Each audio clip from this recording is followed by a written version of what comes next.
ህፃናት ወደ ፍርድ ቤት የወንጀል ተጎጂ ምስክርና አጥፊ ሆነው ሲመጡ የፍትህ ስርዓቱ እንዴት በተለየ መልኩ ያስተናግዳቸዋል የሚለው የብዙዎች ጥያቄ ነው።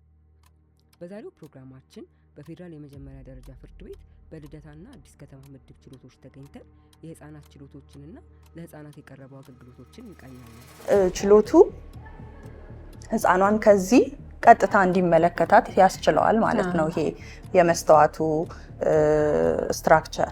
ስለዚህ ህፃኗ እዛ ውስጥ ትቀመጣለች፣ የሶሻል ወርክ ባለሙያ አብራት ትኖራለች። ችሎቱ ከዚህ ሆኖ እንዲታይ ተደርጎ ነው አንግሉ ግንባታው ሲከናወን። ስለዚህ ችሎቱ እዚህ ጋር ተቀምጦ በደንብ ህፃኗን ማየት ይችላል። የ3 ዓመትም ልጅ ምን ሆነሽ ነበር ማን የመታሽ የሚለውን ለመናገር ትችላለች ተብሎ ይገምታል። ስለዚህ የ4 ዓመትም የ5 ዓመትም ልጅ ወደ ፎርማል ወደ ሆነው ወደ ፍትህ ስርዓቱ መምጣት ጀመሩ ማለት ነው። ጥያቄ አጠያየቅ ላይ ልጆቹ በምን መመስከር አለባቸው፣ ምን አይነት ቋንቋ መሆን አለበት የሚለው ላይ በጣም ቻሌንጅ ያደርግሻል። አዲስ ዳኛ ሆኖ ሲመደብና እዛ ላይ ኤክስፒሪየንስ ያለው ዳኛ እኩል አይደለም። ስለዚህ አንዳንድ የዳኛዎች መቀየር ስላለ ባለሙያዎችን ማብቃት። ጉዳት አድራሾቹ በአብዛኛው ያን ብቻ አይደለም አድርገው የሚያቆሙት፣ ማስፈራራትም ማባባልም አለ። ያ የህሊና ጉዳት አለባቸውና እነዛ ሰዎች ቀጥታ ፊት ለፊት ከተከሳሽ ጋር ቢገናኙ ሊደርስ የሚችል ተጽዕኖ አለ። የህፃናቱን ችግር ፍርድ ቤት ብቻውን መቅረፍ ስለማይችል እነዚህ አይነት የተቀናጀ አሰራር ቢኖር ግን የህፃናቱን ሁለንተናዊ ጥቅም ያስከበረ ነው የሚሆነው ማለት ነው።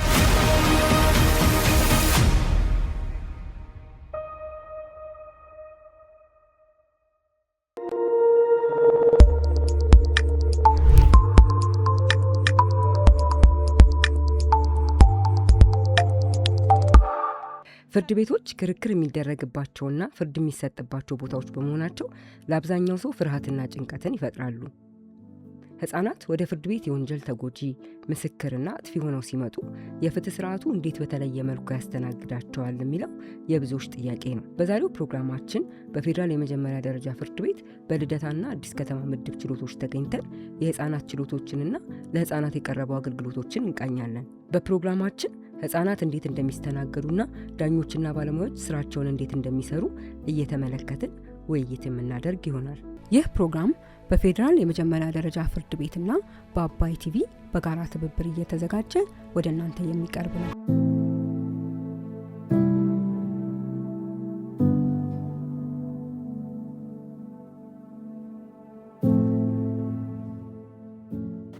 ህፃናት የጾታዊ ጥቃት በሚደርስባቸው ጊዜ ያው ጥቃት ያድራሹ ወይም ደግሞ ተከሳሽ የምንለው ሰው ክስ ይመሰረትበታል በፍርድ ቤትና ብዙ ጊዜ ሰዎች ተከሳሽ ሆነው በሚመጡበት ጊዜ በወንጀል የራሱ የሆነ መደበኛ ሂደት አለው።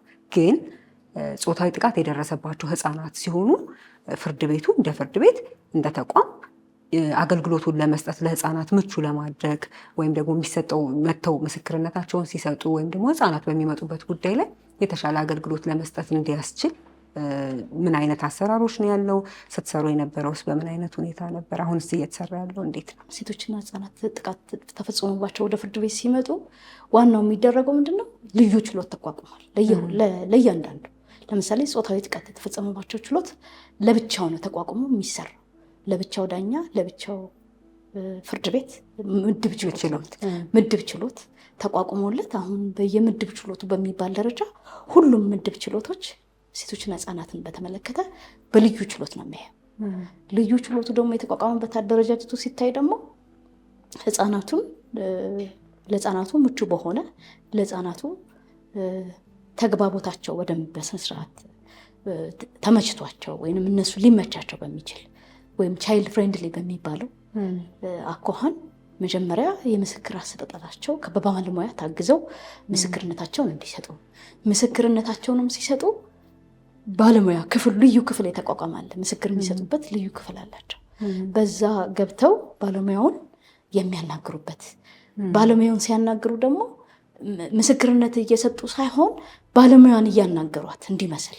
ምክንያቱም በችሎት ላይ ቀጥታ ምስክርነቱ እየተካሄደ ህፃናቶቹ ግን የሚመሰክሩት በባለሙያ ታግዘው ልዩ ክፍል አላቸው። ህፃናቶቹ ልዩ ክፍል አለ። እዛ ክፍል ውስጥ ሆኖ ለባለሙያ ነው ጉዳዩን የሚያስረዷት። ከዛ ከሌላው ወገን የሚመጣውን ነገር አታይም አታውቅም። የመጣችውም ለባለሙያ ልትመሰክር ነው እንጂ የሚመስላት የመጣች ስለ ሰውየው ላይ ወይም ጥቃት አድራሹ ላይ የተጠራጣሪው ላይ የምትመሰክር አይነት ሆነ አይደለም የምትሰጠው በባለሙያ ስትታገስ። ስለዚህ ችሎቱ ለብቻ ልጆች ህፃኗ የምትሰጥበት የምስክርነት ክፍል ለብቻ ነው የሚሆነው። ችሎቱ ግን አዳራሽ ያለው ተከሳሽ ያለበት ዳኞች ያሉበት ታዳሚዎች ያሉበት ለብቻ ነው። ህፃናቱ ግን ሌላ ክፍል በሲሲቲቪ ካሜራ የሚባል አለ። ሲሲቲቪ ካሜራ ማለት ልጅቷ ምስክርነት ስትሰጥ ያያል ተከሳሹ ወይም ለሌላው ለሚመለከተው ሰው ያያል፣ ግን ቀጥታ እያያት አይደለም የሚደረገው። ይሄ የሚደረግበት ዋናው ምክንያት ህፃናቶች መጀመሪያውም ጥቃት ወይም ጥቃት የደረሰባቸው ሰዎች ጥቃት ተፈጽሞባቸው ነው የሚመጡት። ሲመጡ ምስክርነት ሲሰጡ ይታወቃል ለድጋሚ ጥቃት እንደሚደረጉ፣ ምክንያቱም እያስታወሱ ስለሚናገሩ። ይሄ ሰከንድ ቪክቲማይዜሽን የሚባለው ማለት ነው። እሱን በተመለከተ ሚኒማይዝ ማድረግ መቀነስ። ምክንያቱም ሰውየውን እያየች ብትናገር ላትናገርም ትችላለች፣ ምክንያቱም የነበረውን ሁኔታ እያስታወሰች ስለምትናገር ማለት። ስለዚህ ይህንን ነገር ለመቀነስ ለህፃናቱ ምቹ የሆነ የምስክርነት አሰጣጥ ሂደቶችን ይከተላል። ምስክርነቱ ችሎቱ ላይም ሲደረግ ደግሞ የሚደረገው ምንድነው? ባለሙያ ከፍርድ ቤቱ የሚመጣለትን ጥያቄ ከተከሳሽ የሚመጣለትን ጥያቄ ባለሙያ ለልጅቷ በሚመጥናት ቋንቋ እና ለህፃናቱ በሚመጣላቸው ቋንቋ ጥያቄው ይቀርብላቸዋል። እዛ የቀረበው ጥያቄ እንደ ማንኛውም ኦርዲናሪ ጥያቄ ሊሆን ይችላል፣ ማንም ሰው ሊመልሰው አይነት ሊሆን ይችላል። ነገር ግን ልጅቷ ጋር ሲሄድ ያ ጥያቄ ልጅቷ በሚገባት ቋንቋ ወይንም ጥቃት የደረሰበት ህፃንም ሊሆን ይችላል፣ ወንድም ሊሆን ይችላል፣ ሴትም ልትሆን ትችላለች፣ ለነሱ በሚገባቸው ቋንቋ ይናገራቸዋል። ከዛ ይመሰክራሉ ማለት ነው። ያ ምስክርነታቸው በሲሲቲቪ ካሜራ እየተደረገ። ሲሲቲቪ ካሜራ ሲባል ግን ልጆቹ ይቀረጻሉ ማለት አይደለም። ለምስክርነት ሂደቱ ብቻ ነው እንጂ የሚቀረጽ አይደለም። ችሎቱ ላይ የሚመስለው በቴሌቪዥን ሲታይ ምን ሲል ልጅቷ እየተቀረጸች ነው የሚመስለው አይደለም። ለድምጽ ብቻ ነው የሚወጣው። እሱም ድምጽ ብቻ ነው የሚቀረጸው ሲቀረጽ እንጂ ምስሉ ተቀርጾ አይወጣም። ስለዚህ ይሄ ሁሉ ፕሮቴክሽን አለ ህፃናት ለሚደረገው ሂደት። በፍርድ ቤት አሰጣጥ ይሄ ነው። ዳኞችም እዛ ላይ የሚመደቡ ዳኞች በተቻለ መጠን ኤክስፒሪየንስ ያላቸው ከህፃናት ጋር በተያያዘ ሙያ ያላቸው ስኪሉ ያላቸው ተደርጎ በተቻለ መጠን ይደረጋል። የዳኛ መቀያየር ቢኖርም ማለት ነው። ግን እዛ ላይ ያሉ ሰዎችን ህፃናትን አስተዳደግን እድገትን በምን አይነት ቋንቋ ይሄዳሉ የሚለውን ነገር በስነ ስርዓት ይሄዳል። ምንድነው ስልጠና የተወሰነ ወስደው የሚገቡም አሉ። በዚህ ሂደት ነው ፍርድ ቤት ህፃናቶቹ በወንጀል ጥቃት ደርሶባቸው ሲመጡ በዚህ መልኩ ነው የሚያስተናግዳቸው። ከዚህ በኋላ ያለው ሂደት ችሎት ላይ ያለው ያልኩሽ፣ በተለይ ችሎት ላይ ምስክርነት ሲሰጥ ለምሳሌ አንዳንድ ጥያቄዎች ሊኖሩ ይችላሉ። ለህፃናቱ በቀጥታ ቢነገር እንደወረደ ቢነገር ለህፃናቱ ማይገባ ወይንም ሌላ ደግሞ ቪክቲማይዝ የሚያደርጋቸው ነገር ሊሆን ይችላል ጥያቄ አጠያየቁ። ስለዚህ የዳኛው ሚና እዚህ ላይ ጥያቄውን በባለሙያ ጠይቆ ይሄ ነገር ይመጥናል ወይስ አይመጥንም።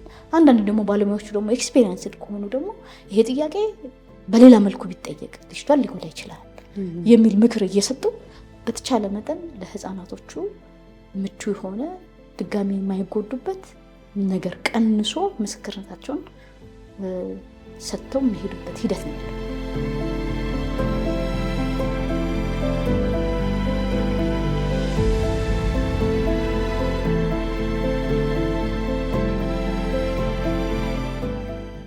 መጀመሪያ ያው አቃቢ ህግ ህፃናቱን ይዞ ይመጣል። አቃቢ ህጉም በራሱ አዘጋጅቶ ህፃናቱን ልክ ወደ ሶሻል ወርክ ባለሙያዎቹ ይዞ ሲመጣ የሶሻል ወርክ ባለሙያዎች ይቀበሏቸውና እንግዲህ የመጀመሪያው ስራ የሚሆነው ህፃናቱን የማዘጋጀት ስራ ነው። እንግዲህ ህፃናቱን የማዘጋጀት ስራ የምንለው ምንድነው? ፍርድ ቤት ለአዋቂም አስፈሪ ነው። ስለዚህ ህፃናቱ ለምን እንደመጡ፣ ምን እንደሚናገሩ፣ ምን ሁኔታ እንደሚጠብቃቸው አያውቁም። ስለሆነም ያ ባለሙያ በራሳቸው የተለየ የማዘጋጃ ክፍል ውስጥ አስገብቶ ህፃናቱን ከራሱ ስም ከማስተዋወቅ ጀምሮ ህፃናቱን የተለያዩ ጥያቄዎችን ከልጆቹ ጋር ሊግባቡበት በሚችሉበት እንደ እድሜ ደረጃቸው የአእምሮ ብስለታቸውና ልዩ ፍላጎታቸውን ያማከለ የመቀራረብ ወይም ደግሞ ህፃናቱን የማዘጋጀት ስራ ይሰራል። እንግዲህ በዚህ ሁኔታ ላይ አንዳንድ ጥያቄዎች ይጠየቃሉ። ለማስታወስ ልጆችን ላይ ስማቸውን ሊሆን ይችላል እንደ አድራሻቸውን ተማሪዎችም ከሆኑ የሚማሩትን የትምህርት ደረጃቸውን ይሄ አንዱ ህፃናቱ ለምስክርነት ዝግጁ ናቸው ወይ የሚለውንም ለማየት ስለሚረዳ እንግዲህ ይሄንን ካደረገ በኋላ ስለ ሁኔታው ደግሞ ህፃናቱን ያስረዷቸዋል። ስለ ሁኔታው የሚያስረዷቸው ምንድነው ባለሙያዎቹ በሚቀጥለው ክፍል ላይ ይሄ ሲሲቲቪ ካሜራ ያለበት ክፍል ላይ ህፃናት ሲሄዱ ምን እንደሚጠብቃቸው ምን እንዳለ ከየት ምን አይነት ጥያቄዎች ከየት እንደሚመጡና እንዴት እንደሚመልሱ ያዘጋጅተው ይነግሯቸዋል። ያ ማለት ሲገቡ ማይክሮፎን እንዳለ ሄድሴት ባለሙያ ቁጭ ብላ ከችሎት የሚመጡ ጥያቄዎችን እነሱ እንደሚጠይቋቸውና ያንን እንዲያውቁ እዚህ ያለውን ባለሙያ ደግሞ ከህፃናቱ ጋር የሚሰራ እንደሆነ ባለሙያውም ደግሞ የህፃናቱን ጥቅምና ደህንነት ለማስከበር ያለ መሆኑን ጭምር እንደየ እድሜ ደረጃቸውና የአእምሮ ብስለታቸው ለህፃናቱ የሚያስገነዝቡበት ሁኔታ ነው ያለው። እንግዲህ በመቀጠል ሁለተኛው እንግዲህ ህፃናቱን የማስመስከር ሂደት ነው የሚሆነው። እንግዲህ በዚህ ሂደት ሁለተኛ ባለሙያ የትቀበልና ወደ ማስመስከሪያ ክፍል ነው የምትወስደው ዝግጅቱን ከጨረሰ። አንዳንድ ጊዜ ዝግጅቱ ላይ ህፃናት ለምሳሌ የመፍራት የመንቀጥቀጥ የማልቀስ መመስከር አለመፈለግ ሊታይ ይችላል። እንግዲህ እንደዚህ ሲሆን ህፃናቱን የማረጋጋት ተረጋግተው መመስከር የማይችሉ ከሆነ እንግዲህ ወደ ቀጣይ ሌላ ተጨማሪ ጊዜ ተሰጥቷቸው ዝግጅቱን እንዲያደርጉ በባለሙያ ታግዘው ሌላ ጊዜ እንዲወሰድ ይደረጋል። ግን ተዘጋጅተው ወደ መመስከሪያ ክፍል ከገቡ እዛ ደግሞ ያለ ባለሙያ ይኖራል። ያ ባለሙያ ምንድነው የምታደርገው እንግዲህ የመጀመሪያ ከችሎት የሚመጡ ጥያቄዎች ይኖራሉ። ያ ከችሎት የሚመጣው ጥያቄ ምንድነው? አንዱ ቀጥተኛ ጥያቄ ይኖራል፣ መስቀለኛ ጥያቄና የማጣሪያ ጥያቄዎች ይኖራሉ። እንደየ ደረጃቸው ከአቃቤ ሕግ ከተከሳሽና ከተከሳሽ ጠበቃ እንዲሁም ደግሞ ከዳኛ የሚመጡት ጥያቄዎች ህፃናቱ እንደ እድሜ ደረጃቸውና የአእምሮ ብስለት ሁኔታቸው እንደ ልዩ ፍላጎታቸውም ጭምር ሊረዱት በሚችሉት ቋንቋ ለህፃናቱ ጥያቄዎችን ያቀርባሉ። ያ ማለት ምንድነው? ህፃናቱ የችሎቱን ጥያቄዎች ቀጥታ አይሰሟቸውም። በባለሙያ አማካኝነት ግን ጥያቄዎች ይቀርቡላቸዋል። ህፃናቱ እንግዲህ ከስምና ከአድራሻ ጀምሮ እስከ ጉዳዩ ድረስ ህፃናቱ ይጠየቃሉ በሚገባቸው ልክ ተደርጎ ማለት ነው። ያንን ራሳቸው ደግሞ ህፃናቱ እንዲመልሱ ይደረጋል። እንግዲህ በዚህ መሃል አንዱ የባለሙያው ትልቁ ሚና ምንድነው? ህፃናቱን መጠየቅ ባሻገር በመሃል እንግዲህ እነዚህ ልጆች የደረሰባቸው ጉዳቶች ይኖራሉ። ያንን ጉዳት ማስታወስ ልክ አሁን እንደሆነው ሲሆን አድርገው ሊያስቡት ይችላሉ። ያ ምን ሊፈጥርባቸው ይችላል? የስሜት መረበሽ ሊኖር ይችላል፣ ማልቀስ ሊኖር ይችላል፣ መናገር አለመፈለግ ወይም ደግሞ ራስን መሳት፣ ሽንትን በላይ ላይ መልቀቅ ሊኖር ይችላል። እንግዲህ እንደዚህ አይነት ሁኔታዎች ሲያጋጥሙ ለችሎቱ ያለውን ሁኔታ ገልጾ ችሎቱ ምስክርነቱን ለተወሰነ ጊዜ እንዲያቋርጠውና ህፃኗን እንዲያረጋጓት ችሎት ይጠይቃሉ ማለት ነው። እንግዲህ ያን ችሎት ጠይቀው የተወሰነ ሰዓት ወስደው ህፃናቱን አረጋግተው ምስክርነቱን እንዲቀጥሉ ያደርጋሉ። ነገር ግን አንዳንድ ጊዜ ህፃናቱ ተመልሰው ምስክርነት መስጠት አለመቻል የሚደርሱ ከሆነ አሁንም ያለውን ሁኔታ ለችሎቱ አሳውቀው ምስክርነቱን ለቀጣይ ጊዜ ቀጠሮ እንዲሰጥ ተደርጎ ወደ ሌላ ጊዜ ተቀይሮ ምስክርነቱ እንዲሰጥ የሚደረግበት ሁኔታ አለ።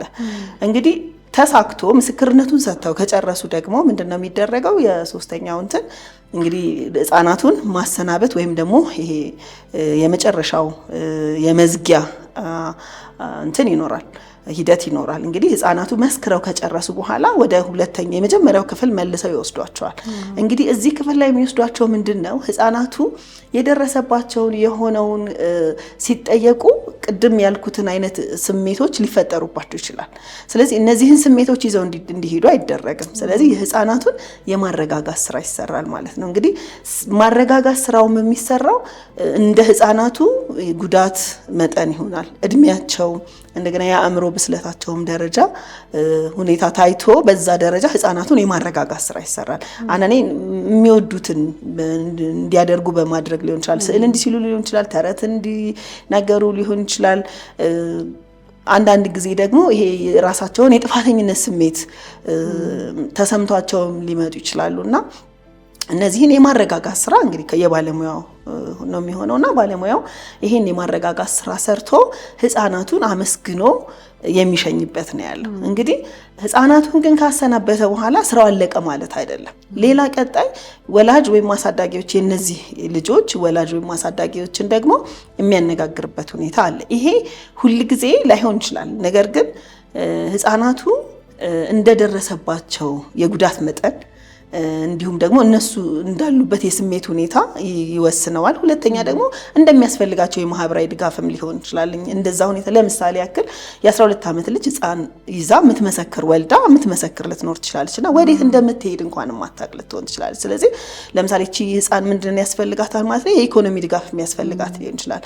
አንዳንዱ ደግሞ የህክምና ድጋፍ የሚያስፈልገው ሊሆን ይችላል። አንዳንዱ ደግሞ ቅድም እንዳልኩት ለምሳሌ ፈጽመው መፈጠራቸውን መጥላት እኔ ለዚህ ጉዳይ ላይ ጥፋት እኔ ነኝ ስለዚህ እኔ መኖር የለብኝም እያሉ ጥልቅ የሆነ የስነ ልቦና ችግር የደረሰባቸው ሲሆን ደግሞ ለነሱ የስነ ልቦና ድጋፍ ሊያስፈልግ ይችላል።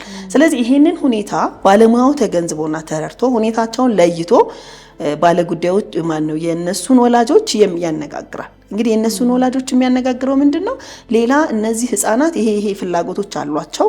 ስለዚህ እነዚህን ፍላጎቶች ደግሞ ማግኘታቸው ያለውን ጠቀሜታና ወዴት ተቋም ሊልኳቸው እንዳለ ያስረዷቸዋል። እዛ ተቋም ላይ ደግሞ ወላጅ ይዟቸው እንዲሄድ ያስረዳቸዋል ማለት ነው። እንግዲህ ወላጆችን አስረድቶ ጉዳዩን ደግሞ መዝግቦ መንግስታዊ ላልሆኑ ተቋማት ድጋፉን ለሚሰጡት ቅድም እንዳልኩት ማህበራዊ ድጋፍ እንዳልነው ለምሳሌ የኢኮኖሚ ድጋፍ ወይም ደግሞ የስነ ልቦና ድጋፍ፣ የጤና ድጋፍ፣ የህክምና ድጋፍ የሚሰጡን ተቋማት በመለየት ወደዛ ጉዳዩን ህፃናቱ ላይ የታየውን ጉዳይ ጽፎ ወደዛ ተቋም ይላካል። የህፃናቱን ወላጆች አድራሻ ተቀብለው እንግዲህ አመስግኖ መላክ ነው የሚሆነው። ወላጆች ያንን ለህፃናቱን ተጠቃሚ እንዲሆኑ አበረታቶና አሳውቀው የሚላክበት ሁኔታ ነው ያለው።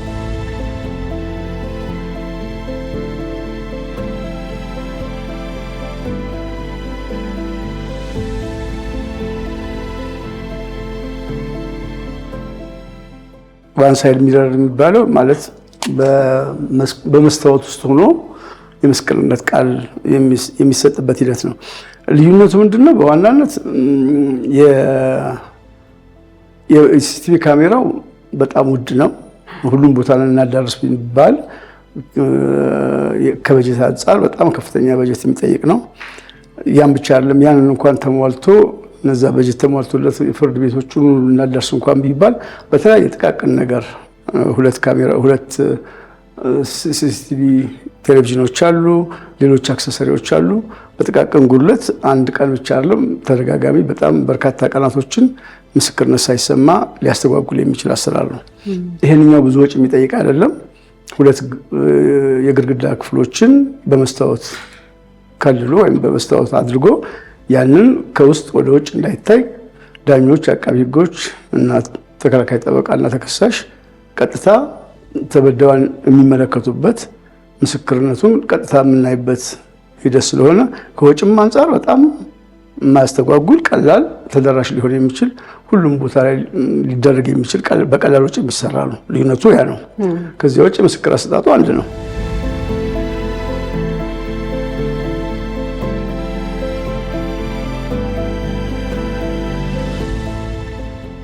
የህፃናትን ጉዳይ አስመልክቶ የፌዴራል መጀመሪያ ደረጃ ፍርድ ቤት የክርክር የሚጀምርበት ፍርድ ቤት እንደመሆኑ መጠን በአብዛኛው ህፃናት ተከሰውም ይሁን ማለት በወንጀል ነክ ነገር ገብተው ሲገኙ ወይም ደግሞ ምስክር ወይም የጥቃት ሰለባ ሆነው ሲመጡ በሁለቱም ጉዳይ ወደ ፍርድ ቤታችን ይመጣሉ። በወንጀል ነክ ነገር ገብተው የተገኙ ሲባል እንግዲህ በህጋችን መሰረት ከ9 እስከ 15 ዓመት ያሉ ልጆች ናቸው። እስካሁን ድረስ ስራ ላይ ያለው አሁን በቅርቡ በወጣው የወንጀለኛ መቅጫ ስነ ስርዓት እስከተቀየረ ድረስ ከ60 ዓመት በላይ ስራ ላይ የዋለ የስነ ስርዓት ህግ አለን እና የዛ ጊዜም ቢሆን እነዚህ ልጆች በልዩ ሁኔታ በዳኛ ቢሮ ውስጥ እንዲስተናገዱ ነው ህጉ የሚያዘው። ስለዚህ ፍርድ ቤቱ ምንድነው የወሰደው?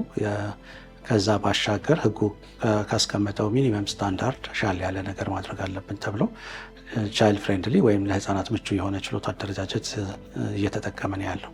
ይሄ ማለት ምንድነው? ዳኞች፣ ጠበቆች እንደዚሁም ማህበራዊ ሳይንስ ባለሙያዎች ያሉበት ችሎት ሂደት እንዲኖር ነው የተደረገው። ይሄ ምንድነው እንግዲህ እያንዳንዱ ልጅ ፍርድ ቤት በሚመጣበት ሰዓት በፌዴራል መጀመሪያ ደረጃ ፍርድ ቤት የህግ ድጋፍ ያገኛል ማለት ነው። ማነው? ፍርድ ቤቱ ከተለያዩ አካላት ጋር በመነጋገር የሚመድባቸው የነፃ ህግ አገልግሎት የሚሰጡ ወይም ደግሞ በፌዴራል ጠቅላይ ፍርድ ቤት ተከላካይ ጠበቃ ቢሮ የሚመደቡ ጠበቆች እዚህ ለመጣው እድሜያቸው እስከ 15 ዓመት ለሆኑ ልጆች በሙሉ የምክር አገልግሎት ይሰጣሉ ማለት ነው። እንግዲህ ህጉን ከተመለከትን እስከዛሬ በነበረው አሰራር ከ10 ዓመት በላይ በሚያስከስስ ጉዳይ ለመጡ ልጆች ወይንም ደግሞ ቤተሰብ ለሌላቸው፣ ስለዚህ ጉዳያቸው በተቋም ውስጥ ሆኖ የሚከታተሉ ሲሆኑ የዛ ጊዜ በህጉ ረገድ በብሔራዊ ህጋችን ጠበቃ እንዲመደብ ያስገድዳል ማለት ነው። አሁን ግን ልጆች ቤተሰብ ቢኖራቸው ቤተሰቦች ስለ ህግ ያላቸው እውቀት ያን ያህል የሚያወላዳ ስለማይሆን ልጆቹም እድሜያቸው የህግ ክርክርን ለማስተናገድ ብቃት ስለማይኖረው የመጡት ልጆች በሙሉ የህግ ድጋፍ አገልግሎትን እንዲያገኙ ተደርጓል። ሴታፑም የክብ ጠረጴዛ አይነት ያ ማለት ምንድነው? እኩልነትን ያማከለ አሰራር ነው የሚሆነው ማለት ነው። ስለዚህ የተከሰሰ ሰው እንግዲህ መደበኛው ችሎት ላይ እንደምትመለከቱት ወይም እንዳያችሁት ዳኞች ከፍ ያለ ቦታ ላይ ሆነው ካባ ለብሰው ነው። አቃቢ ህግ በአንድ በኩል ካባ ለብሶ፣ ተከላካይ ጠበቃ፣ ተከሶም የሚመጣ ሰው ለብቻው የተከሳሽ ቦክስ ውስጥ ሆኖ ነው ክርክሩን ቀደም ሲል እንዳያችሁት ማለት ነው። ይሄን አፕሮች ብሔራዊ ህጋችን ቅድም ያልኩት አሁን ዘንድሮ ተሻሽሏል። የሚቀጥለው ዓመት ጥቅምት አካባቢ ጀምሮ ስራ ላይ በሚውለው እስከተተካ ድረስ ሚኒመም ስታንዳርዶቹን መጠበቅ ነበረብን። ያንንም ጠብቀናል። ግን ከዛ በተሻለ አሁን እንዳልኩት የመጣው ልጅ ሁሉ የህግ ድጋፍ አገልግሎት እንዲያገኝ በክብ ጠረጴዛ አደረጃጀት መሰረት ከፍና ዝቅ ያለ ስትራክቸር ህጉን ባይፈቅድ በዳኛ ቢሮ ከሚለው በተሻለ አደረጃጀት ማህበራዊ ሳይንስ ባለሙያም የህግ ድጋፍ አገልግሎትም የሚያገኙበትና ሞሮሎስ እኩልነት የሚባለውን ስትራክቸር የሚያሳይ የክርክር ሂደት እንዲኖር ነው የተደረገው። እንግዲህ ይሄ ለምን ሆነ? ብሔራዊ ህጋችን እስከዛሬ አስገድዶ አይደለም። ነገር ግን ፍርድ ቤቱ ኢትዮጵያ የገባቻቸው ዓለም አቀፍ ስምምነቶች አሉ። የህፃናት መብቶች ኮንቬንሽን ከ30 ዓመት በላይ ኢትዮጵያ ራቲፋይ አድርጋው በስራ ላይ ያለ ነው። የአፍሪካ የህፃናት ቻርተርም እንደዚሁ ምቹ የሆነ የችሎት አደረጃጀት በአጠቃላይ በፍትህ ስርዓት ውስጥ የሚመጡ ህፃናትን ልጆች ለህፃናት ምቹ በሆነ አካሄድ እንድናስኬድ ይጠበቅብናል። ስለዚህ በኢንተርናሽናል ደረጃ ኢትዮጵያ ራቲፋይ ያደረገቻቸው ህጎች ናቸው። ስለዚህ በህገ መንግስታችን መሰረት ደግሞ እነዚህ የዓለም አቀፍም ይሁን አህጉር አቀፍ ህጎች እና ሌሎች ደግሞ የዩኤን ደንቦች የሚባሉ መመሪያዎች አሉ። በተለይም በወንጀል ነክ ነገር ገብቶ የተገኙ ልጆች ወደ ወንጀል እንዳይገቡ ከማድረግ ጀምሮ እንደ ሪያድ አይነት ጋይድላይን አለ። ከዛ የባንኮክ ሩልስ የሚባሉ አሉ፣ ቶኪዮ፣ ሃቫና እያሉ የተለያዩ ጋይድላይኖች አሉ። እነዚህ በሙሉ የሚያተኩሩት ልጆች በመጀመሪያ ወደ ወንጀል እንዳይገቡ የመከላከል ስትራቴጂ እንዲቀረጽ፣ ስለዚህ አስቀድሞ በመከላከል ልጆች ከወንጀል ጋር ያላቸውን ንክኪ መቀነስ ነው። ግን ምንጊዜም ቢሆን እዚህ ድርጊት ውስጥ የሚገቡ ልጆች መኖራቸው ስለማይቀር ከዛ በኋላ ደግሞ ፎርማል የሆነውን ጀስቲስ ሲስተም ማለትም ለአዋቂ ነው እንግዲህ ፍርድ ቤት በአብዛኛው የተደራጀው። ስለዚህ ለአዋቂዎች የተደራጀው ሲስተም ውስጥ ልጆች በሚመጡበት ሰዓት ላይረዱት ይችላሉ፣ የህግ ክርክሩንም አፕሮቹንም አትሞስፌሩንም። ስለዚህ ለእነሱ ምቹ የማድረጉ ሂደት እንግዲህ ከነዚህ ከዓለም አቀፍ ከአህጉር አቀፍ እና ከተለያዩ ደግሞ የተባበሩት መንግስታት እንደ ጋይድ ላይን ልንጠቀምባቸው ከሚችሉት መመሪያዎች ላይ በመውሰድ በተቻለ መጠን ፍርድ ቤቱ ራሱን ለህፃናት ምቹ በሆነ መንገድ አደራጅተዋል ማለት ነው። እንግዲህ ቅድም እንዳልኩት አቀማመጡ ስትራክቸሩ ራሱ አንዱ ነገር ሆኖ ሌላው የባለሙያዎቹ መገኘት ነው። ሁልጊዜ ችሎት ካለ መደበኛ አገልግሎት የሚሰጡ ቮለንቲር ጠበቆች አሉ ማለት ነው። ሁልጊዜ ልጆች በፕሮሰስ በሚደረጉበት ሰዓት የልጆቹን ሁኔታ የሚከታተሉ ማህበራዊ ሳይንስ ባለሙያዎች አሉ ማለት ነው እና አንድ ልጅ በዚህ ሂደት ውስጥ ወይ ከጠበቃው ጋር ተመካክሮ ካመነ ጥፋተኛ ይባላል፣ ወይም ደግሞ በክርክር ሂደት ክዶ ማስረጃ ተሰምቶበት ጥፋተኛ ከተባለ በኋላ ማህበራዊ ሳይንስ ባለሙያዎች ደግሞ ተገቢ የሆነ የእርምት እርምጃ መውሰድን አስመልክቶ ጥናት አጥንተው ለፍርድ ቤቱ ወይም ለዳኛው ለችሎቱ ያቀርባሉ ማለት ነው። የሚሰጡት ሀሳብ ነው፣ ሪኮሜንዴሽን ነው፣ ባይንዲንግ አይደለም። ዳኛው ተመልክቶ ተገቢ ነው ያለውን ነገር ይወስናል። ግን ብዙ ጊዜ የእነሱ ጥናት ከልጆቹ ጋር በተገኘ መረጃ ላይ ተመስርቶ ስለሚሆን በአብዛኛው ተቀባይነት ያገኛል ማለት ነው። ለምንድን ነው ማህበራዊ ሳይንስ ሮሉ ከፍ እያለ የመጣው? ጉዳዩ የልጆች በወንጀል ውስጥ ገብቶ መገኘት የወንጀል ወይም የህግ ጉዳይ ብቻ አይደለም። ከኋላ ልጆቹን ወደዚህ አይነት ህይወት ውስጥ የገፋቸው ምንድን ነው የሚለው ይጠናል ማለት ነው። ኢኮኖሚክ ፋክተርስ፣ ድህነት ወይም የቤተሰብ መፍረስ፣ የአዋቂ ክትትል ማጣት፣ ከዚህ ሌላ ደግሞ ከተለያዩ ድራጎች ጋር በተገናኘ አዲክትድ መሆን፣ በዚህ እድሜያቸው ደግሞ ለፒር ኢንፍሉዌንስ ወይም ላቻ ግፊት የተጋለጡ ስለሆኑ ከነዚህ ውስጥ የትኞቹ ፋክተሮች ናቸው በዚህ ልጅ ህይወት ላይ ተንጸባርቀው ልጁን ወደ ወንጀል ህይወት የገፉት የሚለው ይታወቃል ማለት ነው። ያኛው ነገር ካልታወቀ ዞሮ ዞሮ የወንጀል ድርጊቱን ብቻ አስበን ከሰራን እርምቱም ዋጋ አይኖረውም እና በእድሜያቸው ከ9 እስከ 15 ላሉ ልጆች ህጉም ኤክስፔክት የሚያደርገው ሞር የሪሃቢሊቴሽን ወይም የማረምና የማነጽ ተግባር እንጂ የመቅጣት ጉዳይ አይደለም። አንቀጾቹንም ብንመለከታቸው በአብዛኛው ከእርምት ጋር የተያዙ ናቸው እና በጣም ሬር በሆነ ኬዝ የቅጣት አይነቶች ብሎ የገንዘብ ቅጣትና የእስራት ቅጣትንም አስቀምጠዋል። ግን እነዚህ ቅጣቶች በጣም 90% ኦፍ ዘ ታይም የሚሰጡ አይደሉም ማለት ነው። ኤክሰፕሽናል በሆነ ደጋጋሚ በሆኑ በጣም አደገኛ በሆኑ ልጆች ላይ ብቻ እንዲወሰድ ነው ህጉ የሚለው። እሱም ቢሆን በህፃናት ጉዳይ ላይ የሞትና የእድሜ ልክ እስራትን ህጉ አይፈቅድም። በእኛም ሀገር ማክሲመም እስከ 10 ዓመት የሆነ የእስራት ቅጣት ነው ሊሆን የሚችለው። እሱም ከባድ ለሆነ ድርጊት ነው። አለበለዚያ አብዛኛው ጉዳይ ማለቅ ያለበት በምክር ተግሳጽ እና ደግሞ የክትትል የትምህርት ክትትል ወይም ደግሞ ከሱስ ጋር በተገናኘ ያንን ከሱስ የመውጣት ሂደት ማስተናገድ የሚያስችል ሕክምና የመሳሰሉት ነገሮች ናቸው እስከዛሬም በነበረው ህጋችን ውስጥ። ግን እነዚህን ነገር አቀናጅቶ መስራት ፍርድ ቤቱ ብቻውን የሚሰራው ነገር አይደለም። ብዙ ጊዜ የደከመ የሚባለውም ኤሪያ ይሄ ነው። ምክንያቱም ልጆች አንዴ ወንጀል ውስጥ ከገቡ ወይም ሱስ ውስጥ ከገቡ በኋላ እነሱን ለማረም የአንድ ጊዜ ስራ አይደለም፣ ተከታታይ የሆኑ ስራዎች መሰራት ይኖርበታል። እንግዲህ ይሄ ደግሞ ሞር የማህበራዊ ዘርፉ ነው የሚሆነው። ጀስቲስ ሴክተሩ የሚያደርገው ጉዳዩን ይመለከታል፣ ዳኝነት ይሰጣል፣ ነፃ ከሆነ ያሰናብተዋል፣ ኃላፊነት አለበት ካለ ደግሞ ወደ እርምት እንዲሄድ ነው። ወደ እርምት ይሄድ ተብሎ በሚባልበት ሰዓት የዚህ አይነት የእርምት እርምጃዎችን የሚሰጡ አካላት በእኛ ሀገር የሉም። በአዲስ አበባ አንድ በጣም ጠንከር ያለ ክትትል ያስፈልጋቸዋል ለሚባል በወንጀል ነክ ነገር ገብተው የተገኙ ልጆች ማቆያና ማረሚያ ተቋም የሚባል አለ። ስለዚህ እዛ ሂደው እንደ ሁኔታው ከ1 ዓመት እስከ 5 ዓመት በሚቆይ የእርምት ሂደት ውስጥ ሊያልፉ ይገባል ማለት ነው። አሁን ትልቁ ችግር ምንድነው? እዛም ሲኬድ የተቋሙ አቅም ኢንተርምስ ኦፍ ነምበርስ ራሱም ያወላድ አይደለም። ምክንያቱም አሁን አዲስ አበባ ላይ በ10 ክፍለ ከተማ ይህንን ጉዳይ የሚመለከቱ ችሎቶች አሉ። አንዳንዴ ደግሞ ቅርብ ከሆኑ ከተሞችም እንደዚሁ የሚላኩ ለእርምት የሚላኩ ልጆች አሉ። ስለዚህ እነዚህን ልጆች በአግባቡ አርመው ወደ ሪሃቢሊቴት አድርጎ ወደ ማህበረሰቡ መመለስ ቀላል ስራ አይደለም። ባለሙያም በጣም ይጠይቃል። ምክንያቱም በሳይኮሎጂ እና በሳይካትሪ ቢያንስ በማስተርስ ሌቭል የሰለጠኑ ሰዎች ናቸው የሰውን ጭንቅላት መርምረው ለአዲክሽን የመራው ለወንጀል የመራው ፕሬዠር ፈጥሮበት ወደ ወንጀል ውስጥ እንዲገባ ያደረገው ነገር መታወቅ መቻል አለበት። እነሱን ራሱ አይደንቲፋይ ማድረግ የባለሙያን ስፔሻላይዝድ ያደረገ ባለሙያን መኖር ይጠይቃል። እንዲሁ ማንም መጥቶ አነጋግሮት ዶክመንት አድርጎት ሊመልሰው የሚችለው ነገር አይደለም። ስለዚህ እዛ ኤሪያ ላይ በጣም በሰፊው መሰራት ይኖርበታል። ምክንያቱም አሁን ድሮ ደረቅ የሆኑ ወንጀሎች የሚበዙበት ሁኔታ ነው የነበረው። አሁን ከጾታዊ ጥቃት ጋር የተገናኙ ወንጀሎች እየተበራከቱ ነው። ከድራግ ጋር የተገናኙ ድርጊቶች እየመጡ ነው። ደግሞ ሪሰንትሊ አሁን ከተመለከትን ምናልባት ከዚህ ከኦንላይን ፕሬዘንስ ጋር በተገናኘ ልጆች ለኦንላይን አቢዩዝ በጣም እየተጋለጡ ነው ያሉት እና ያንን ኢንቨስቲጌት ማድረግ በአግባቡ የሚያደርሰውንም ኢምፓክት መረዳትና ለዛም በቂ ምላሽ የሚሰጥ አደረጃጀት ያስፈልገናል ማለት ነው። ምክንያቱም ቴክኖሎጂው በጣም እየሄደ ነው።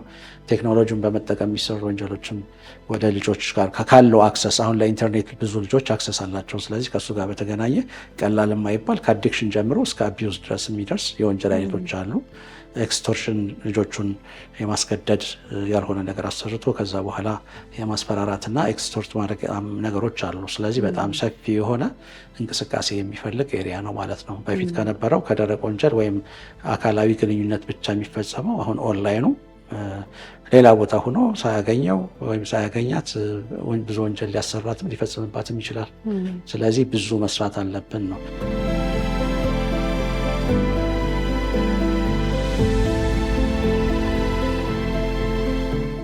አሁን እዚህ እንግዲህ የተገናኘ ነው የፌዴራል መጀመሪያ ደረጃ ፍርድ ቤት አዲስ ከተማ ምድብ ችሎት ላይ ነው።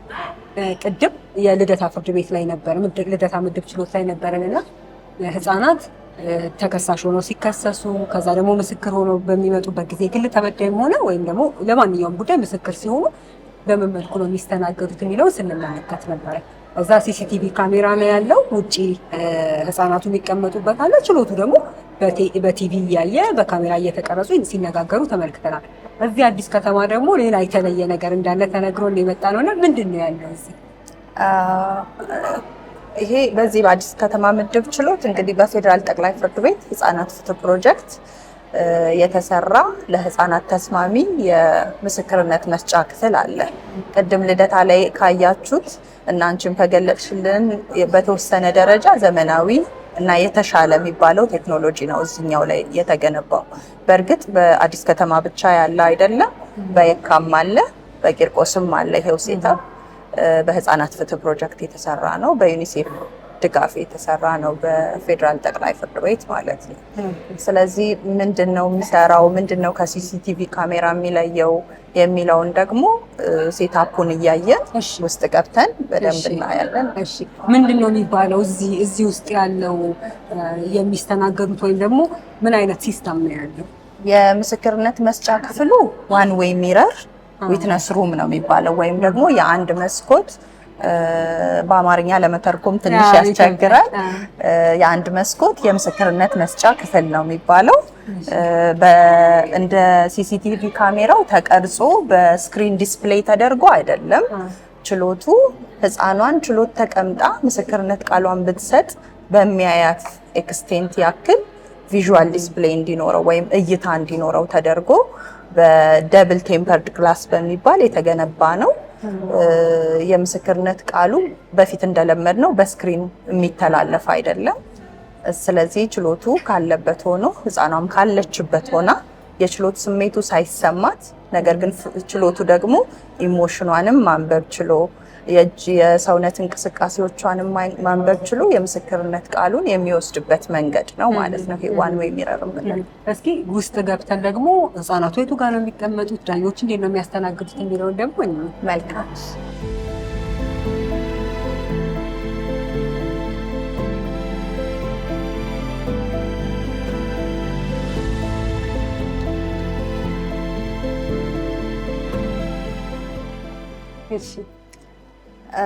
ይሄ እንግዲህ ያው መደበኛ ችሎቱ ነው፣ የምናውቀው ችሎት ነው። ቅድም ተሰይሞ ያየነው ችሎት ማለት ነው።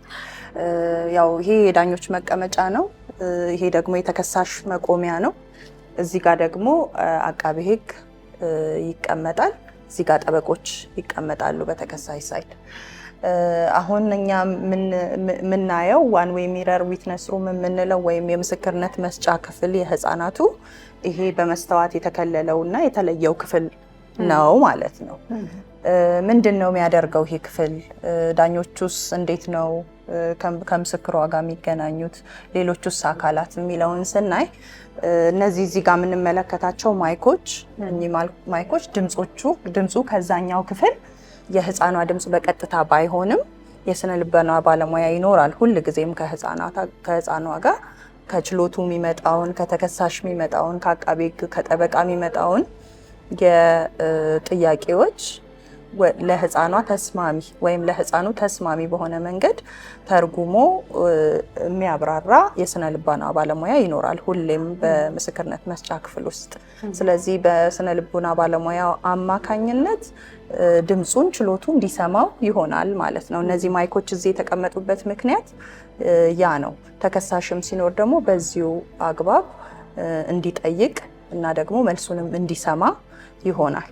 ሌላ ችሎቱ ህፃኗን ከዚህ ቀጥታ እንዲመለከታት ያስችለዋል ማለት ነው ይሄ የመስተዋቱ ስትራክቸር። ስለዚህ ህፃኗ እዛ ውስጥ ትቀመጣለች፣ የሶሻል ወርክ ባለሙያ አብራት ትኖራለች። ችሎቱ ከዚህ ሆኖ እንዲታይ ተደርጎ ነው አንግሉ ግንባታው ሲከናወን። ስለዚህ ችሎቱ እዚህ ጋር ተቀምጦ በደንብ ህፃኗን ማየት ይችላል። ያንን ደግሞ እንዲያስችል የሚደረግበት ዋነኛው መንገድ ላይቲንግ ሲስተሙ ነው። ህፃኗ እዛ ሆና ያለችው ችሎት ውስጥ መሆኑን አታውቅም። ዳኞቹ እያዩት መሆኑን አታውቅም። ያለችበት ክፍል የተከለለ ነው። በኋላ ስናየው ያለው ላይቲንግ እሷ እንዳትታይ የሚደረግበት መንገድ እዛ ያለው ብርሃን እንዲበዛ ይደረጋል፣ እዚህ ያለው ብርሃን እንዲቀንስ ይደረጋል። በዛ መንገድ ችሎቱ በደንብ ግልጽ የሆነ ምስል የልጅቷን እንዲያገኝ ይሆናል ማለት ነው። ስለዚህ ከዛ ወደዛ ከዚህ ወደዛ ይታያል፣ ከዛ ወደዚህ ግን አይታይም። እስከየት ድረስ? እስከዛች እስከ መስመር እስካለበት ቦታ ድረስ። ከመስመሩ ቀጥሎ ባለችው ክፍል ደግሞ ተከሳሽን ለምስክር የመጣው ጥቃት የደረሰበት ወይም የደረሰባት ህፃን እንድትለይ ሲፈለግ አካላዊ ልየታ ሲኖር ወደዛኛው ክፍል እንድትሄድ ይደረግና የእሷ ብርሃን እንዲያንስ ይደረጋል። የዚህኛው ክፍል ብርሃን ደግሞ እንዲጨምር ይደረጋል። በተለያኛው ፓውዛ ተከሳሽ የሚቆምበትን ቦታ መሰረት አድርጎ እንዲተከል የተደረገበት ዋነኛው ምክንያት ከችሎቱ ውስጥ ከሌላኛው ኢንቫይሮንመንት በተሻለ መልኩ በደንብ ግልጽ ሆኖ ተጠርጣሪ የተባለውን ግለሰብ ጥቃት የደረሰባት ልጅ ወይም የደረሰበት ልጅ እንዲያይና እንዲለይ እንዲያስችለው ነው። ስለዚህ አጠቃላይ የቴክኖሎጂ የሚሰራበት መንገድ በላይትና በመስተዋቱ ላይ የተመረኮዘ ነው። እንደምንረዳው ሁላችንም ምስክርነት ከቃላት የዘለለ ነው። ስለዚህ በፊት በነበረው በሲሲቲቪ ካሜራ ሲስተም የምስል መቆራረጥ፣ ኢሞሽንን ማንበብ አለመቻል፣ እነዚህ የአካላዊ እንቅስቃሴዎች ሆነው መልእክትን የሚያስተላልፉ ሲሆኑ ህፃኗን ችሎቱ በደንብ አይቶ እንዲገነዘብ እንዲያስችል አይሆንም። በተለይ ደግሞ ህፃናትን የተመለከተ ምስክርነት በቀጥታ ከህፃናቱ ስላልሆነ ዳኞች የምንሰማው በማህበራዊ ሳይንስ ባለሙያ አማካኝነት ስለሆነ ያ ደግሞ እንደ ባለሙያው መረዳት ከዛም ባለፈ ደግሞ የማስተላለፍ ችሎታም ጭምር የሚወሰን ስለሆነ በመሀል የሚጠፉ ሜሴጆች ነገር ግን ትርጉም ያላቸው ይሆናሉ። ስለዚህ ትርጉም ያለው ተሳትፎን አረጋገጥን ከምንልበት አንደኛው መንገድ ይሄ የምስክርነት መስጫ ክፍል ነው ማለት ነው። የምስሉ መስታወቱ ወደዛና ወደዚህ ሊያሳይ የሚችልበት በመብራት ኮንትሮል መደረጉ ግልጽ ነው። ግን አሁን ለምሳሌ ድምፅን ስንሰማ እዚህ ማይክ ካለ እዛ የሚሰማ ከሆነ ዳኞች ቢጠይቁ፣ አቃቤ ሕግ ቢጠይቅ ወይም ደግሞ ተከሳሽ የሚጠይቅ ከሆነ ህፃኗን የምትሰማበት እድል አለ ወይንስ እዛ ውስጥ ያሉትስ እንዴት ነው የሚሰሙት? ትክክለኛ ጥያቄ ነው። ልክ የእሷን ቃል ቀጥታ ወደ ችሎቱ እንዲስተጋባ እንደማይደረግ ሁሉ ከዚህም የሚመጣውን ድምፅ እሷ ቀጥታ እንዲያገኛት ወይም ያ ጥቃት የደረሰበት ልጅ ቀጥታ እንዲያገኘው አይፈለግም። ይሄ የሚደረግበት ዋነኛ ምክንያት ለምንድን ነው? የምንጠቀማቸው ቃላት ለህፃናቱ ተስማሚ ላይሆኑ ይችላሉ። ለድጋሚ ጥቃት የሚዳርግ ሊሆን ይችላል። የተቃኙ ላይሆኑ ይችላሉ። ስለዚህ ያንን መስማት ከጥቃቱ ያልተናነሰ ጉዳትን የሚያደርስ ሊሆን ስለሚችል እነዚህ ማይኮች ስማርት የሚባሉ አሁን ባለበት ቴክኖሎጂ ሌተስት የሚባሉ ቴክኖሎጂዎች ናቸው። በጠቅላይ ፍርድ ቤትም እነዚህ ግዢዎች ሲፈጸሙ በዋናነት ይህንንም ታሳቢ ተደርጎ ነው። ስለዚህ አውቶማቲካሊ ድምፅን ይወስዳል፣ ወደ ጽሁፍም ደግሞ ትራንስክራይብ ያደርጋል ጭምር። ስለዚህ ኢንስታንት ነው ሁሉም ነገር የሚከናወነው። ልጅቷ ቅድም እንዳልሹ የችሎቱን፣ የተከሳሽን፣ የአቃቤ ሕግን ቀጥታ ጥያቄዎች የምትሰማበት እድል የለም። ማይኩ ማኔጅ ይደረጋል። አንድ ቦታ ሲበራ ሌላኛው ቦታ ካልጠፋ በስተቀር መስማትም መናገርም አይቻልም። ስለዚህ ኦፕሬት የሚያደርግበት ሲስተም በራሱ ኮንትሮል ያደርጋል ያንን ችግር ማለት ነው። ስለዚህ ችሎቱ የራሱን ማይክ ሲያጠፋ ነው ሶሻል ወርክ ባለሙያ መናገር የምትችለው። የእሷ ሲጠፋ ነው እሷ መስማት የምትችለው። ችሎቱም እንደዛ። ስለዚህ በዚህ መልኩ ቀጥታ ከዚህ ከችሎቱ የሚወጣውን ድምፅ ጥያቄ ወደ ህፃኑ ወይም ወደ ህፃኗ ሄዶ ምንፈራውን አደጋ እንዳያደርስ እንከላከላለን ማለት ነው። ቅድም መግቢያችን ላይ እንደገለጽኩት እዛ ልደታ በነበርንበት ጊዜ እዛ ያለውን ሁኔታ ስንቀርጽ በሲሲቲቪ ካሜራ ላይ ነውና ቴሌቪዥን ላይ ነው። በሁለት በኩል ሁለት ስክሪኖች ላይ ነው ህፃኑ ወይም ህፃኗ ምስክርነቷን ስትሰጥ የሚታየው። ስለዚህ የሚነጋገሩት ነገር ይሰማል ለችሎቱ። ስለዚህ አሁን ይሄ ወደዚህ ለመቀየር የተፈለገበት ምክንያት ምንድን ነው? እንግዲህ ሰርቪሱ ሁለቱም ህፃናቱ ኤክስፖዝድ እንዳይሆኑ ወይም ደግሞ ያጠቃቸው ሰው የተጠረጠረው ተከሳሽ ተብሎ ፍርድ ቤት የሚቀርበው ሰው ጋር እንዳይገናኙ ለማድረግ እነሱን ለመጠበቅ ነው ካልን ያኛውና የዚህኛው ልዩነትን ብናየው በጣም ጥሩ ይመስለኛል። ስለዚህ ምን የተለየ ነገር አለው? በአገልግሎት ደረጃ ተመሳሳይ ነገሮች ስላሉት ልዩነቱ ብናየው ጥሩ ነው። አዎ በአገልግሎት ደረጃ አሁንም ሁለቱም ጥቅም ላይ ይውላሉ። ሁለቱም ህፃናት ቢያንስ በመደበኛ ችሎት ውስጥ ቁጭ ብለው መመስከር የለባቸውም የሚለውን ሀሳብ መሰረት አድርገው የመጡ የቴክኖሎጂ አይነቶች ናቸው። ልዩነታቸው ልንጠብቅ የምናስበውን መብት እና እንዳይደርስ የምንከላከለውን ጉዳት የመከላከል መጠንና መብቱን የማስከበር ነው። ይሄ ሲሲቲቪ ካሜራ ሴታፕ የምንለውም ሆነ የዋን ዌይ ሚረር ሴታፑ ያስፈለገበት ማንኛው ምክንያት 3 ናቸው። የመጀመሪያው የህፃናት የመሰማት መብትን ለማረጋገጥ ነው። የመሰማት መብት ሲባል ደግሞ መናገር መቻል ብቻ ሳይሆን የሚናገሩትን ነገር ሜሴጁ እንዲደርስ ሆኖ መሰማት ማለት ነው። ስለዚህ ትርጉም ያለው ተሳትፎ የምንለው ይሄኛውን ነው። ሌላኛው ሰከንደሪ ቪክቲማይዜሽን ወይም ደግሞ ድጋሚ ጥቃትን መከላከል ነው። ስለዚህ ህፃናት በችሎት ውስጥ ሆነው የምስክርነት ቃላቸውን ሲሰጡ አንደኛ የሚያዩት ኢንቫይሮንመንት በራሱ ህፃናትን መሰረት አድርጎ የተደራጀ ስላልሆነ አዋቂን ያማከለ ስለሆነ በጣም የፍርድ ቤት ሴታፕ ፎርማል ስለሆነ በራሱ ድባብ ስላለው እንደዛም እንዲሆን ተደርጎ ስለተገነባ ጭምር ያ በህፃናቱ ሳይኮሎጂ ላይ የሚያደርሰው ጫና አለ በራሱ። ከዛ በተጨማሪ ዳኞች ተሰይመው ማየት፣ ሁለት የሚከራከሩ ወገኖችን ግራና ቀኝ መመልከት እና የሚያወጡትን ቃላት፣ ጥያቄዎች በቀጥታ መስማት። ችሎቱ ደግሞ አንድ ችሎት ሲመራ የራሱ የሆነ ህግ አለው አይደለም? የሚመራበት የሚተገበሩ ደግሞ የስነ ስርዓት ህጎችም አሉ። ያኚ ለህፃናት የሚገቡ አይደሉም። ቢገባቸውም ደግሞ ጥሩ ሜሴጅን የሚያስተላልፉም አይደሉም። በተለይ በክርክር ሂደት የሚጠየቁ ጥያቄዎችና የምንጠቀማቸው ቋንቋዎች ማለት ነው። ስለዚህ ከዛ አንጻር ህፃናቱን መጠበቅ ስለሚያስፈልግ ነው። ሌላኛው እና ዋነኛው ፍትህን ማስፈን ነው ደግሞ። ስለዚህ በዚህ ሂደት ውስጥ አንደኛ ጥቃት የደረሰበት ወይም የደረሰባት ህፃን የሆነችውን ነገር በምስል በአሻንጉሊቶች በደጋፊ መሳሪያ ታግዘው ወይንም ደግሞ በቃላት መናገር የሚችል ወይም የምትችል ሲሆን ደግሞ በቃላት የምትገልጽበትን መንገድ ማመቻቸት ያስፈልጋል። እንግዲህ አክሰስ ቱ ጀስቲስ በህገ መንግስቱ አንቀጽ 37 እንደተረጋገጠው ለሁሉም ሰው ነው አይደለም? ስለዚህ ለህፃናት እንደ አንድ ዜጋ ይሄንን መብት ስናረጋግጥ እነሱን የሚመስል ስትራክቸር እና ፕሮሲጀር በተለይ በፍርድ ቤቶች በጀስቲስ ሲስተም ውስጥ ያስፈልጋል። ቻይልድ ፍሬንድሊ ቤንቾች እና ደግሞ ዊትነስ ሩሞች በኢንተርናሽናል ስምምነቶችም እውቅና ያገኙ ናቸው። ለምሳሌ ሲአርሲ አንቀጽ 40 ላይ የጀስቲስ ሲስተሙ ስትራክቸሩ እና ፕሮሲጀሩ ለህፃናት የሚመጥን ቻይልድ ሴንሲቲቭ የሆነ ለህፃናት የሚጠነቀቅ መሆን እንዳለበት ይገልጻል። እና ከዚህ አንጻር ይህንን ሂደት ሳናሟላ ሀሳባቸው በአግባቡ የሚገልጹበትን መንገድ ሳናመቻች ከዛ ደግሞ ድጋሚ ጥቃትን እንዳይደርስባቸው ሳንከላከል ፍትህን ማስፈን አንችልም። የሶሻል ወርክ ባለሙያ መኖሩ በራሱ ባይዘው የዚህ አንድ ኮምፖነንት ነው ራሱ። ህፃናት በደጋፊ ባለሙያ ታግዘው ቃላቸውን መስጠት ስላለባቸው ህፃናትን የሚመለከቱ የወንጀል አይነቶች በፍትህ ስርዓቱ ብቻ ምላሽ ሊያገኙ የማይችሉ ሁሉን አቀፍ የሆነ ምላሽ የሚያስፈልጋቸው አይነቶች ስለሆኑ የስነ ልቦና ባለሙያ ከዛም ማለፍ ሲል ደግሞ የህክምና ባለሙያ ጭምር የሚያስፈልግበት አይነት መንገድ ስላለ ነው። ስለዚህ ሁለቱም ጥቅማቸው ይሄ ይሆንና የሚለዩበት መንገድ ግን ሲሲቲቪ ካሜራው እንግዲህ አስቀድማችሁ እንደተመለከታችሁት በቴሌቪዥን ተቀርጾ እንደመተላለፍ አይነት ሴንስ ያለው ነው አይደለም? እንደዛ ሲሆን አንደኛ የምስል መቆራረጥ አለው በራሱ ቀጥታ እየተላለፈ ራሱ እንደማየት ወይም በአካል እንደማየት አይሆንም።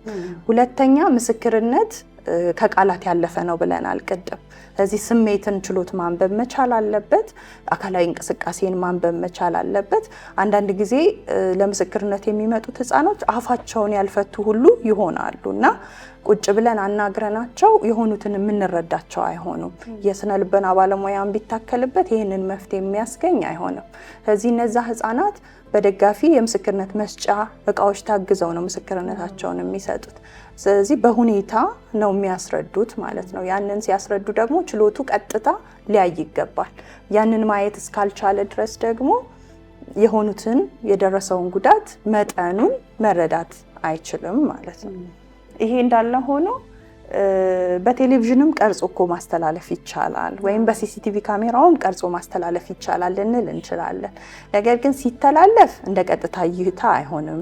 ሁለተኛ የኤሌክትሪክ መቆራረጥ እና ሌሎች ሁኔታዎች ደግሞ እንደ ገደብ የሚታዩ ናቸው። ከዛም ባለፈ ደግሞ ቅድም ያልነውን በማሳየት ሂደት ውስጥ ያለውን ኢሞሽን ችሎቱ እንዲያገኘው አይሆንም በካሜራ ሲሆን።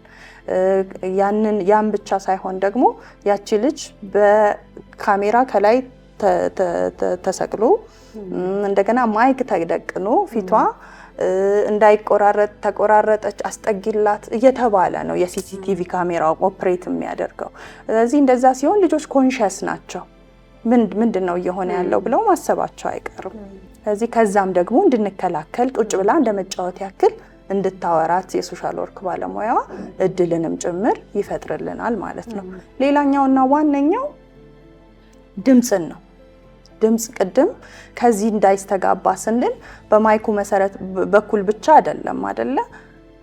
ድምፅ ክፍሉን አልፎ ሊሄድ ይችላል ወደዛኛው ክፍል። ስለዚህ ይሄንን የፌዴራል ጠቅላይ ፍርድ ቤት የህፃናት ፍትህ ፕሮጀክት ይሄንን ዋን ዌይ ሚረር ሲገነባ ምናልባትም በየካ ላይ ከተገነባው በቂርቆስ ላይ ከተገነባው የተለየ የሚያደርገው ደብል የሆነ ቴምፐርድ ግላስ ነው የተጠቀምነው። ያንን ያደረግንበት ዋነኛ ምክንያት ደግሞ ሳውንድ ፕሩፍ መሆኑን ለማረጋገጥም ስለተፈለገ ነው። ስለዚህ ማይኩ ኢንቮልቭድ እስካልሆነ ድረስ በማይኩ ተጠቅመው እስካልተነጋገሩ ድረስ ድምፅ ከአንዱ ክፍል ወደ ሌላኛው ክፍል አይተላለፍም። በዚህ መልኩም ደግሞ ህፃናቱን መጠበቅ እንችላለን። ስለዚህ እዛ እንሄድና ደግሞ ውስጥ ያለውን እንመልከት እንችላለን።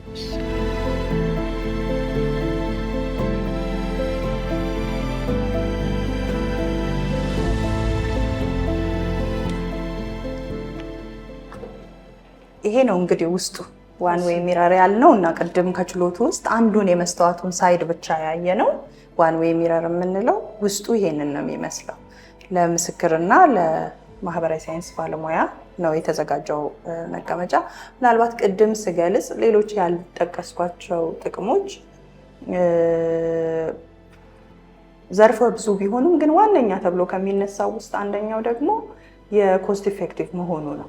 ይሄንን የዋን ዌይ ሚረር መስራትና ደግሞ ሲሲቲቪ ካሜራ ሴታፕን መስራት ብለን ስናወዳድር ተመሳሳይ ማይክ ሴታፕ ያስፈልጋቸዋል ሁለቱም። ከዛ በተጨማሪ ግን ስክሪኖች ያስፈልጋሉ። ቅድም ልደታ ላይ እንዳያችሁት ያንን በማድረግ ሂደት ደግሞ ያው የኤሌክትሮኒክስ ግዢ አሁን ይታወቃል። ከዛ ደግሞ ኤንቪአር የሚባሉ ኮኔክቲንግ ሌሎች ቱሎች አሉ። እነዛን በማሟላት ሂደት የሚወጣውን ዋጋና ከዚህኛው አንጻር ስናወዳድረው ይሄ በተሻለ ኮስት ኢፌክቲቭ ነው፣ ዱረብልም ነው። የኤሌክትሪክ መቆራረጥ ደግሞ የምስክርነት ሁኔታውን አይረብሸውም። አንድ ችሎት ምስክርነት እየሰማ ልክ እንደዛኛው ሲስተም ተቆራረጠ እምቢ ያለ ተብሎ የሚቆም ነገር የለም። ቀጥታ ቪዥዋል ኢፌክት ስለሆነ ያለው ማለት ነው። ስለዚህ እዚህ ጋር ይቀመጣሉ ህፃኗና ሶሻል ወርክ ባለሙያዋ። ሶሻል ወርክ ባለሙያ በዚህ በሄድሴቱ አማካኝነት ነው የችሎቱን ድምፅ ቀጥታ የምትሰማው። በዛም ምክንያት ነው ህፃኗ ድምፁ እንዳይደርሳት የሚሆነው። ይሄ ክፍል እንግዲህ ምን ያክል ሳውንድ ፕሩፍ እንደሆነ አሁን እኛም ለመሰማማት ባቃተን ሂደት በደንብ ተመልክተነዋልና ቀጥታ የሚመጣ ድምፅ የለም። በማይኩ አማካኝነት የሚመጣው ድምፅ ደግሞ ወደ ሄድሴቱ ነው የሚሄደው። ስለዚህ ለማህበራዊ ሳይንስ ባለሙያ ብቻ ነው የሚሰማት። ማህበራዊ ሳይንስ ባለሙያ ያንን ጥያቄ ከችሎቱ ቀጥታ ከተቀበለች በኋላ ቅድም እንደገለጽኩት ለህፃናት ተስማሚ የሆኑ የአጠያየቅ መንገዶችን፣ ቃላትን ተጠቅማ አንዳንድ ጊዜ ይደብራቸዋል፣ መመስከር ላይ ፈልጉ ይችላሉ። ኢሞሽን ወደኋላ ይመልሳቸውና ይረበሻሉ። እንደዛም ሲሆኑ ደግሞ አቋርጣ አጫውታ እንደገና ይዛ ወጥታ ቅድም ያሳየሁሽ የዌቲንግ ኤሪያ ላይ ሄዳ ስሜቱ እንዲረጋጋ ካደረገች በኋላ መልሳ ደግሞ ወደ ምስክርነት። ስለዚህ ህፃናትን ምስክርነት መስማት ከአዋቂ በጣም የተራዘመ ጊዜን ነው የሚወስደው። ችሎቱም በጣም በትዕግስት ጊዜ ወስዶ የሚሰማው ነው። የተበዳይን ቃል ደግሞ ካልተወሰደ እና ቀጥታ ሜሴጅ ከዛ ካልተገኘ የሚደርሰውን የፍትህ መዛባት መገመት ይቻላል። በተለይ ደግሞ በዚህ የምስክርነት መስጫ ክፍል ውስጥ የሚታዩት የወንጀል አይነቶች በባህሪያቸው በግልጽ የሚፈጸሙ አይደሉም። ስለዚህ ቀጥታ ማስረጃ ማግኘት በጣም አስቸጋሪ ነው የሚሆነው። ያ በሆነበት ሁኔታ ደግሞ የተበዳዩ ቃል የሚኖረው ቦታ በጣም ከፍተኛ ነው ለፍትህ ስርዓቱ ራሱ ማለት ነው። ስለዚህ በዚህ መንገድ ይሄ ላይቲንጉ በጣም ከፍተኛ እንዲሆን የተደረገበት ምክንያት ካሜራውን ቢወስደው አሁን ወደ ውስጥ ምንም የሚታይ ነገር የለም ከኔና ካንቺ የመስተዋቱ ሪፍሌክሽን ውጪ። እዛ ሆነን ግን ስናይ እንደነበረው በደንብ ቁልጭ ያለ ምስል ይታያል። ይህ ደግሞ ምስክርነት ቃሉ ከተጠናቀቀና ችሎት ወደ ልየታው ሂደት ሲሄድ ቅድም እንደገለጽኩት ወደዛኛው ክፍል ይገቡና ላይቲንግ ሲስተሙ የዛኛው እንዲጎላ ይሄኛው እንዲደበዝዝ ይደረግና ልጅቷ ችሎቱንና ተከሳሽን እንድታየው ይደረጋል። ከዛ ልየታው በዛ መልኩ ህፃኗ ለችሎቱ ማን ነው ይሄንን ያደረገው የሚለውን በምታስታውሰው ወይም በሚያስታውሰው መጠን እንድታስረዳ እድል ይመቻቻል ማለት ነው። አሁን ቅድም እንዳሉት እዚህ ሆነን በፍጹም እዛ ምንም አይነት ድምፅ አይሰማም። ቅርብ ነው፣ አንድ መስታወት ነው የሚከልለው፣ ግን አይሰማም። አሁን ደግሞ ከዚህ ጋር ሆነን ወደዛ ስናይ ደግሞ እኛ ራሳችንን ነው የምናየውና የተለየ ክፍል ነው የሚመስለው። ከዛ ጋር አሁን ለተመልካቾቻችን በካሜራ ብናሳያቸው ራሱ ከዛ ወደዚህ ስንመጣ ግን እኛ በደንብ ክሊር ሆኖ እኛ እንታያለን እና ለህፃናቱ በደንብ ኮምፎርታብል ሆኖ ሌላ ሰው ያለ በማይመስል መልኩ በተለይ ደግሞ ድምፅ አለመሰማቱ እየተጫወቱ ማድረጋቸው ያንን ያሳያል። ግን አሁን ቅድም እዛ ጋርም ሆነን ሲያሳዩን ስለነበረ ችሎትን ቅድም ስናይ ስለነበረ መለየት ሲፈልጉ በመብራት በማጥፋትና ከፍና ዝቅ በማድረግ የተባለውን ብናየው ደግሞ ደስ ይለኛል። ለተመልካቾች የበለጠ ግልጽ ያደርገዋል። ልየታው የሚከናወነው እዚህኛው ክፍል ነው። አሁን ይሄው እዚህኛው ክፍል ስንገባ ከዛኛው የተሻለ እይታ ነው ያለን እኛ። ሰውም የተከሳሽ ቦታ ላይ ቢቆም መብራቱ ስለበራ እና ደግሞ በልዩ ሁኔታ ያንን ቦታ እንዲታይ ስላደረገው ህፃኗ ከዚህ ሆና ጥቃት አደረሰ ተብሎ የተጠረጠረውን ወይም የተጠረጠረችውን ሰው መመልከትና መለየት የምትችልበትን እድል ይሰጣታል ማለት ነው። ቅድም ያሳዩኝ እዛ ጋ ተከሳሹ ላይ ሲበራ እንዲታይ ይደረጋል የተባለው ያኛው መብራት ማለት ነው። እሱ መብራቱ ነው አይደለ? አሁን ከዚህ ወደዛ አሁን የሆነው ምንድነው? እዚህ ክፍል ውስጥ ቅድም በጣም ከፍተኛ ብርሃን ያለው ፓውዛ በርቶ ነበረ። እሱ ፓውዛ እንዲጠፋ ነው የተደረገው። ከዛ እዛ ያለው ደግሞ እንዲበራ ነው የተደረገው። ቅድም እንዳልነው ይሄ ሲስተም በዋናነት ቴክኖሎጂው የሚሰራው በብርሃን እና በመስተዋት እና በድምፅ በሶስቱ ኮምቢኔሽን ነው በደንብ የሚሰራው። ስለዚህ ፓውዛውም ሲተከል ተከሳሹ የሚቆምበትን ቦታ ፎከስ አድርጎ እዛ ጋር እንዲሆን የሆነበትን ምክንያት ይሄ ነው። ሲበራ ደግሞ አሁን እዚህ እኔና አንቺ በደንብ እንደምናየው ተከሳሹ ቢቆም እዛ ጋር እዚህ ጋር ያለ ሰው ማን ነው ያ ሰው የሚለውን በመልክ ለመለየት የሚያስችለው ነው። ይህ ቴክኖሎጂ የሚሰራው በላይት በድምፅና ከዛ ደግሞ በመስተዋቱ የድምፅ መከለል የቪዥዋል ኢፌክት አማካኝነት ነው። እንግዲህ ሁለቱም ቅድም ስትጠይቂኝ ሁለቱም የምስክርነት መስጫ መንገዶች ናቸው ብለናል። ግን ደግሞ የየራሳቸው ጥቅምና ጉዳት አላቸው። በዛም ደግሞ መስፈርት ሲመዘን ይሄኛው አሁን ዓለም የደረሰበት የተሻለው ቴክኖሎጂ የሚባለው ነው። ስለዛም ነው ይህንን መርጠን ወደዚህኛው ሪዞርት እያደረግን ያለ ነው። ግን ሁለቱም ቱል ናቸው፣ በራሳቸው ግብ አይደሉም። የህፃናትን የመሰማት መብት በራሳቸው አያረጋግጡም፣ ወይም ደግሞ ፍትህን አያስገኙም፣ ወይም ደግሞ ህፃናቱን ከድጋሚ ጥቃት አይከላከሉም። ይሄንን ግብ የምናሳካው መቼ ነው? በእነዚህ ቱሎች በአግባቡ መጠቀም ስንችል ነው።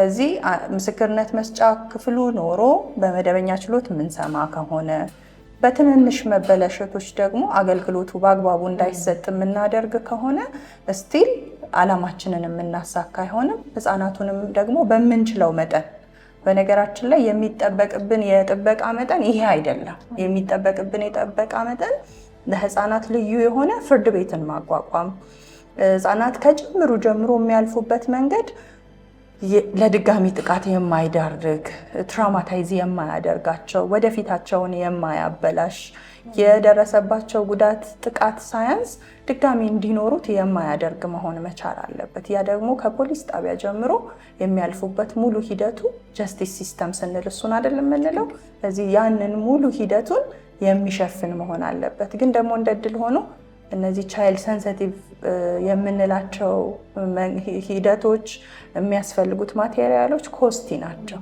የኛ ሀገር ደግሞ ነባራዊ ሁኔታ አለ። ከዛ አንጻር እንግዲህ ባለው አቅም በተገኘው በለጋሽ ድርጅቶች እነዚህን ማሟላት ተችሏል። ያሉትን በአግባቡ መጠቀም የኛ ኃላፊነት ይሆናል። በዛ ሂደት ውስጥ ደግሞ ህፃናቱን በቻልነው መጠን ልንጠነቀቅላቸው የምንችልበትን ትልቅ እድል ይፈጥርልናል ማለት ነው።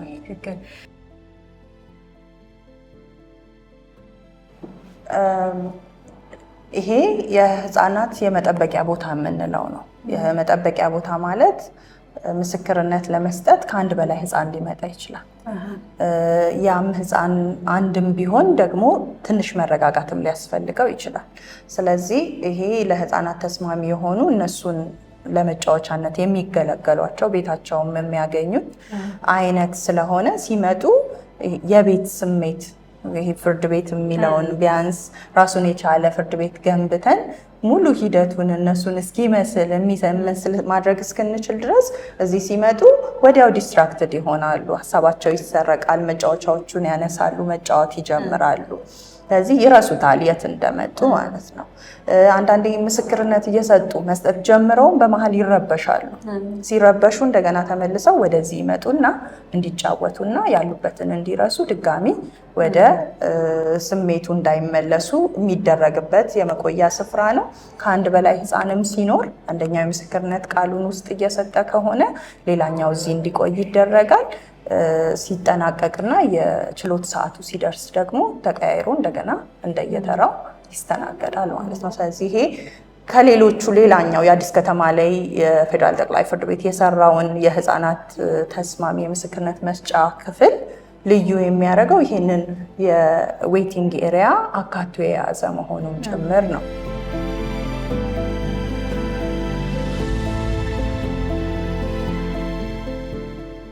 ዳኞች ይሄ ምስክር እየመሰከረ ያለው ወይም እየሰጠ ያለው ቃል እውነተኛ ነው ወይስ አይደለም የሚለውን ነገር ለመመዘን ከቃሉ በተጨማሪ ከሚያደርጋቸው ነገሮች ችሎት ላይ ከሚሆነው ነገር የሚወስዱት ነገር ይኖራል። ታማኒነት አለ ወይም የለውም ለማለት ማለት ነው። ስለዚህ በተቃራኒው በኩል ለምሳሌ ህፃናቱ ምስክር ናቸው እንበልና በተቃራኒው በኩል ተከሳሽን ወክሎ የሚመጣ ባለሙያ ወይም ራሱ ተከሳሽ እየተናገረ ይሄ ህፃን ወይም እቺ ህፃን እየተናገረች ያለችው ነገር እውነት አይደለም የሚለውን ነገር ለመፈተን የሚጠቀመው ያው የመስቀለኛ ጥያቄ ነው። የመስቀለኛ ጥያቄ አጠያየቁ ሂደት በዚህ መልኩ መገደቡ ምናልባት ቅድም እንደተገለጸው ያው ማንኛውም ሰው በፍርድ ቤት ወይም በዳኞች ጥፋተኛ እስካልተባለ ድረስ ነፃ ሆኖ የመገመት መብት ስላለ አይ ይሄ ትራውማውን ይቀሰቅሰዋል፣ ይሄ ችግር አለ ወይም ደግሞ ይሄንን መግለጻችን የባሰ ልጁ ወይም ልጅቷ ድጋሚ ጉዳት እንዲደርስባት እናደርጋለን ብለን ስንገምት ቀድመን ጥፋተኝነትን ወይም ደግሞ ድርጊቱ ተፈጽሟል ብሎ መደምደምን የሚያመላክት አይሆንብንም ወይ? እንደዛ ሲሆን ዳኞች ይሄንን እንዴት ነው ባላንስ ማድረግ የሚቻለው? ቀላልስ ነው ወይ ለዳኞች እነዚህን ጉዳዮች ማኔጅ ማድረግ? አሁን መደበኛ ክርክር ሲሆን በቃ ራሳቸው ተከራካሪዎቹ ከሳሽና ተከሳሽ የሚከራከሩት ነው። የዳኛ ሮል ችሎቱን ስርዓት ማስከበር ብቻ ይሆናል። አሁን ግን በምስክር በኩል የሚመጣውን ነገር ፕሮቴክት ለማድረግ በሚደረግ ሂደት ግን የተከሳሾች መብት ሊጣበብ የሚችልበት አግባብ የለም ወይ? ይሄ በተግባር ከምትመለከቱት ያጋጠማችሁ ነገር ካለ ብቻ። ከባድ ነው ጉዳዩ። ያው ቅድም ያልኩት ነገር አለ አይደል? ዘ ራይት ቱ ኮንፍሮንቴሽን ወይንም ምስክርን የማየት ለምስክር ጥያቄ የማቅረብ መብት ራስን ዲፌንድ ከማድረግ አንጻር ወሳኝ ነው። በተለይ እንደዚህ የኤክስፕሎይቴሽን የአቢዩዝ የሴክሹዋል ኦፌንስ ጉዳዮች ዩዥዋሊ በባህሪያቸው ሰው እያየ ሳይሆን ሰው በሌለበት የሚፈጸሙ ናቸው። ስለዚህ ብቸኛ ምስክር ስለ ድርጊቱ ማለት ነው ቢፎር ኤንድ አፍተር ዘ ፋክት ብዙ ሰዎች ሊኖሩ ይችላሉ። ግን ድርጊቱ ዋናው ድርጊት ሲፈጸም የሚኖረው የግል ተበዳዩ ወይም የግል ተበዳዩ ህፃኗ ነች የምትሆነው እና በጣም ኢምፖርታንት ምስክር ነች። አሁን እንግዲህ ባለው አረዳድ ማለት ነው ባለው ዓለም አቀፍ አረዳድ እና የሳይንስ ግኝት መሰረት ልጆችን ኖርማል ወይም አደልት ለሆነው የክርክር ሂደት ያደራጀ ነው የማስረጃ መስማትና የክሪሚናል ፕሮሲጀር ሂደት አይጠቅምም ነው ፋይንዲንጎች። እነዚህ ነገሮች ለከሌ ተብለው አይደለም፣ በምርምር አማካኝነት ተሰርተዋል። አሁን አውሮፓ ብንሄድም አሜሪካን ብንሄድ ወይ ካናዳ፣ አውስትራሊያ፣ ኒውዚላንድ ብንመለከት ፕሮቶኮሎች አሉ። ህፃናት ልጆች እንዴት ነው መጠየቅ ያለባቸው? እንደውም አንዳንዶቹ እስከምን ሄደዋል፣ ልጆችን ክሮስ ኤግዛማይን ማድረግ ተገቢ አይደለም። ምክንያቱም ናቹራሊ ክሮስ ኤግዛሚኔሽን አንድን ጥያቄ እየጠየቁ አፍ ውስጥ እየከተቱ አዎ አይደለም አይነት የማስመዝገብ ነገር ነው እና ልጆች በባህሪያቸው በዚህ እድሜያቸው እንደው ትንሹን ነገር ላንሳብል፣ ልጆች ሰጀስተብል ናቸው ይባላል። ምንድነው ሰጀስተብል ማለት? ከአዋቂ ጋር ባላቸው ግንኙነት የሚጠየቁትን ጥያቄ ለመመለስ ፖዚቲቭ በሆነ መንገድ ነው የሚረዱት። አዋቂው ለምሳሌ እኔ ጉዳት ደርሶብኝ ከሆነ አንቺ ከሆንሽ ያደረሽብኝ ስትጠይቅኝ ፍላጎትሽን የመረዳት አቅም አለኝ። ስለዚህ አንቺ እንዲህ አይደለም እንዴ ብለሽ የምትጠይቅኝን ነገር አዎ ለማለት ያለኝ ቻንስ ኒል ነው። ወይራስ ህፃናት ልጆች ግን አዋቂዎችን የሚረዷቸው ፖዚቲቭ እንደሆነ ነገር ነው። ለምሳሌ ጥሩ ኤግዛምፕል የሚሆነው ልጆች ብዙ ጊዜ ከአስተማሪዎቻቸው ከአዋቂዎቻቸው የሚረዱት ነገር እነዚህ አዋቂዎች ናቸው። ስለዚህ የሚጠይቁንን ነገር ለማወቅ የማያውቁትን ለማወቅ ሳይሆን እኛን ሊፈትሹ ነው ብለው ያስባሉ ነው። ስለዚህ እንዲህ አይደለም እንዴ ብለሽ ብትጠይቂው አዎ የማለት ቴንደንሲው ወይም ትሬንዱ በጣም ሀይ ነው። ለምን ትምህርት ቤት ይውላል። ትምህርት ቤት ውስጥ 5 ሲደመር 5 ስንት ነው ተብሎ ቢጠየቅ አስተማሪው 10 እንደሆነ አውቆ ግን የእሱን ማወቅ ለመፈተን የሚያደርገው ጥረት አይነት ብለው ነው የሚወስዱት።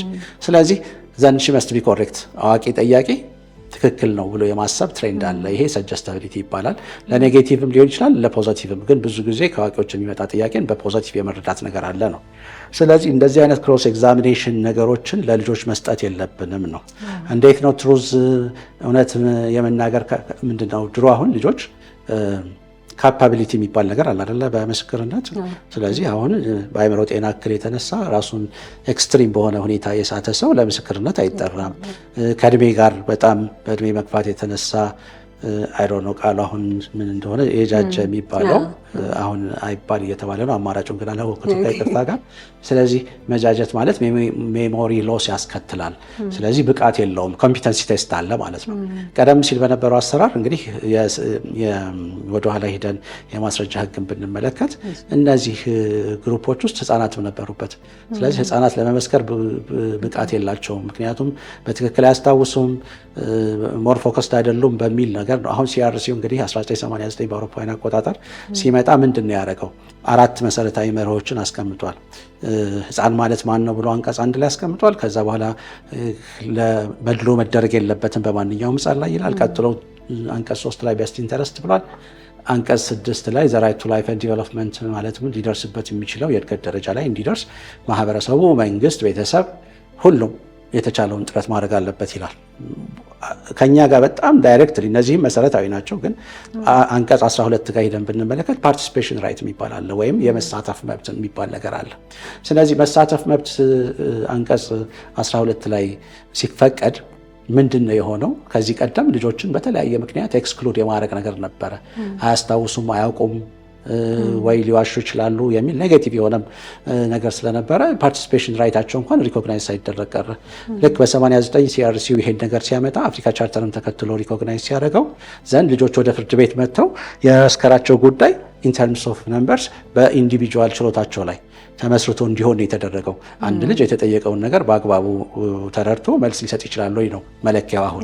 ስለዚህ የ3 ዓመትም ልጅ ምን ሆነሽ ነበር፣ ማን የመታሽ የሚለውን ለመናገር ትችላለች ተብሎ ይገምታል። ስለዚህ የ4 ዓመትም የ5 ዓመትም ልጅ ወደ ፎርማል ወደሆነው ወደ ፍትህ ስርዓቱ መምጣት ጀመሩ ማለት ነው። ስለዚህ እነዚህን ልጆች ግን መመስከር ይችላሉ ብለን መብታቸውን ካከበርን በኋላ እንዴት ነው መመስከር ማለት ሪሊ ኮምፈርታብል ሆነው ሊመሰክሩ የሚችሉበት ሁኔታ እንዴት ነው ሲባል ዳይሬክት እና ኢንዳይሬክት የሆኑ አፕሮቾች አሉ። አንዳንድ ጊዜ ባለሙያዎች ተልከው አሁን ካስተዲ አሰስመንት ላይ ምንድን ነው ያለው? እናትና አባት ተለያይተዋል። ማን ነው የተሻለ ፊዚካል ካስተዲው መውሰድ ያለበት? ማን ነው የጉብኝት ሂደቱን ይመልከት ይባላል አይደለ? ልጆቹ ችሎት ቀርበው ሳይሆን ባለሙያው ሂዶ ፍላጎታቸውን ያጠናና እነሱንም ጠይቆ አካባቢያቸውን፣ ትምህርት ቤት፣ ጓደኞች፣ ሁለቱንም ስቴክሆልደሮች እናትና አባት ማለት ነው እነዚህ ሁሉ አሰስመንት አድርጎ ነገር ግን የልጆቹንም ኢንተረስት አካቶ ኢንዳይሬክት በሆነ መንገድ የተሳትፎ መብታቸውን አስጠበቀ ማለት ነው። ፓርቲሲፔሽን ራይት አንቀጽ 12 ላይ ያለው። ስለዚህ እንዲህ አድርገን ማምጣት መቻል አለብን። አለበለዚያ ኖርማል በሆነው ለአደልት ወይም ለአዋቂ በተፈጠረው ሲስተም ውስጥ አስገብተን እያፋጠጥን ብንጠይቃቸው የመሳተፍ መብታቸው ተከበረ ሊባል አይችልም። ስለዚህ እንዴት ነው ይሄኛ አሁን ኢንዳይሬክት ነው አይደል? አሁን የጠቀስነው ደግሞ ዳይሬክትሊ እነሱ ሲመጡ ኮምፈርታብል በሆነ ሁኔታ ምስክርነት መስጠት እንዲችሉ ማድረግ አለብን። ቅድም ያወራሁት ከአይምሮ ከዚህ ከብሬን ዲቨሎፕመንት ጋር በተገናኘ ልጆች በየትኛው እድሜ ምን ነገር ይረዳሉ የሚለውን ቻይልድ ዲቨሎፕመንት ነው ሊነግረን የሚችሉ ሳይኮሎጂስቶች ናቸው፣ ሳይካትሪስቶች ናቸው። ከዛ ደግሞ ምን አይነት ኮሚኒኬሽን ነው እንግዲህ ዲቨሎፕመንቱ እንዳለ ሆኖ የተለያየ ኤጅ ግሩፕ አለ አይደለ? እስከ 6 እስከ 12 እስከ 18 እያለ ይሄዳል። በእነዚህ እድሜ ላይ ምን አይነት ጥያቄ ለየትኛው ልጅ መቅረብ አለበት የሚለው አሁን የታወቀ ነገር ሆኗል። ስለዚህ ትሬንድ የሆነ ባለሙያ ያስፈልገናል ማለት ነው። ለ6 ዓመት ልጅ ሊቀርብ የማይገባ ጥያቄ የ15 ዓመት ልጅ የሚመልሰውን ጥያቄ እንዲጠይቁ ኤክስፔክት አይደረግም። ቅድም እንዳልኩት ግን በክርክር ሂደት መብቱን ለማስከበርና የተዛባ ነው የሐሰት ምስክርነት ነው የሚለውን ለማውጣት በክሮስ ኤግዛሚኔሽን ስትሮንግ በሆነ ሁኔታ ፕሬስ ሊያደርግ ይችላል ተከላካይ ጠበቃው። ያንን እነዚህ አዋቂ የሆኑት ሰዎች ኢትስ ማተር ፎርማሊ ልጁን አግሬሲቭሊ በመጠየቅ ግራ እንዲገባው በማድረግ አይደለም። ለምሳሌ ተከታታይ ጥያቄዎች 3-4 ጥያቄዎች ቢጠየቁ ልጆች ፕሮቶኮሎቹ አይፈቅዱም። 3 ጥያቄ 4 ጥያቄ አይፈቅድም። ምክንያቱም አንድ ልጅ አንድ ጥያቄ ተጠይቆ እንዲመልስ ከዛ ደግሞ በማስከተል እንዲመልስ ነው። አሁን ዳኛው የሚያደርገው ምንድን ነው? 3-4 ጥያቄ አንድ ላይ ቢመጣ ምንድን ነው የሚያደርገው? ነው ጥያቄህን አስተካከል፣ መጀመሪያ የምትለውን መጀመሪያ፣ ቀጥለህ የምትለውን ቀጥለህ ጠይቅ ነው የሚለው እንጂ አይከለክለውም። ከዛ ያም ጥያቄ ደግሞ ቅድም አግሬሲቭ በሆነ ድምፀትና እንትን የማስፈራራት ሁኔታ ካለ ሶሻል ወርከሯ ስትጠይቀው ጉዳዩ መቼ ነው ነው፣ ቦታውን ከሆነ መቼ፣ ማነው ጊዜውን ከሆነ መቼ ነው ነው፣ ቦታን ከሆነ የት ነው ነው።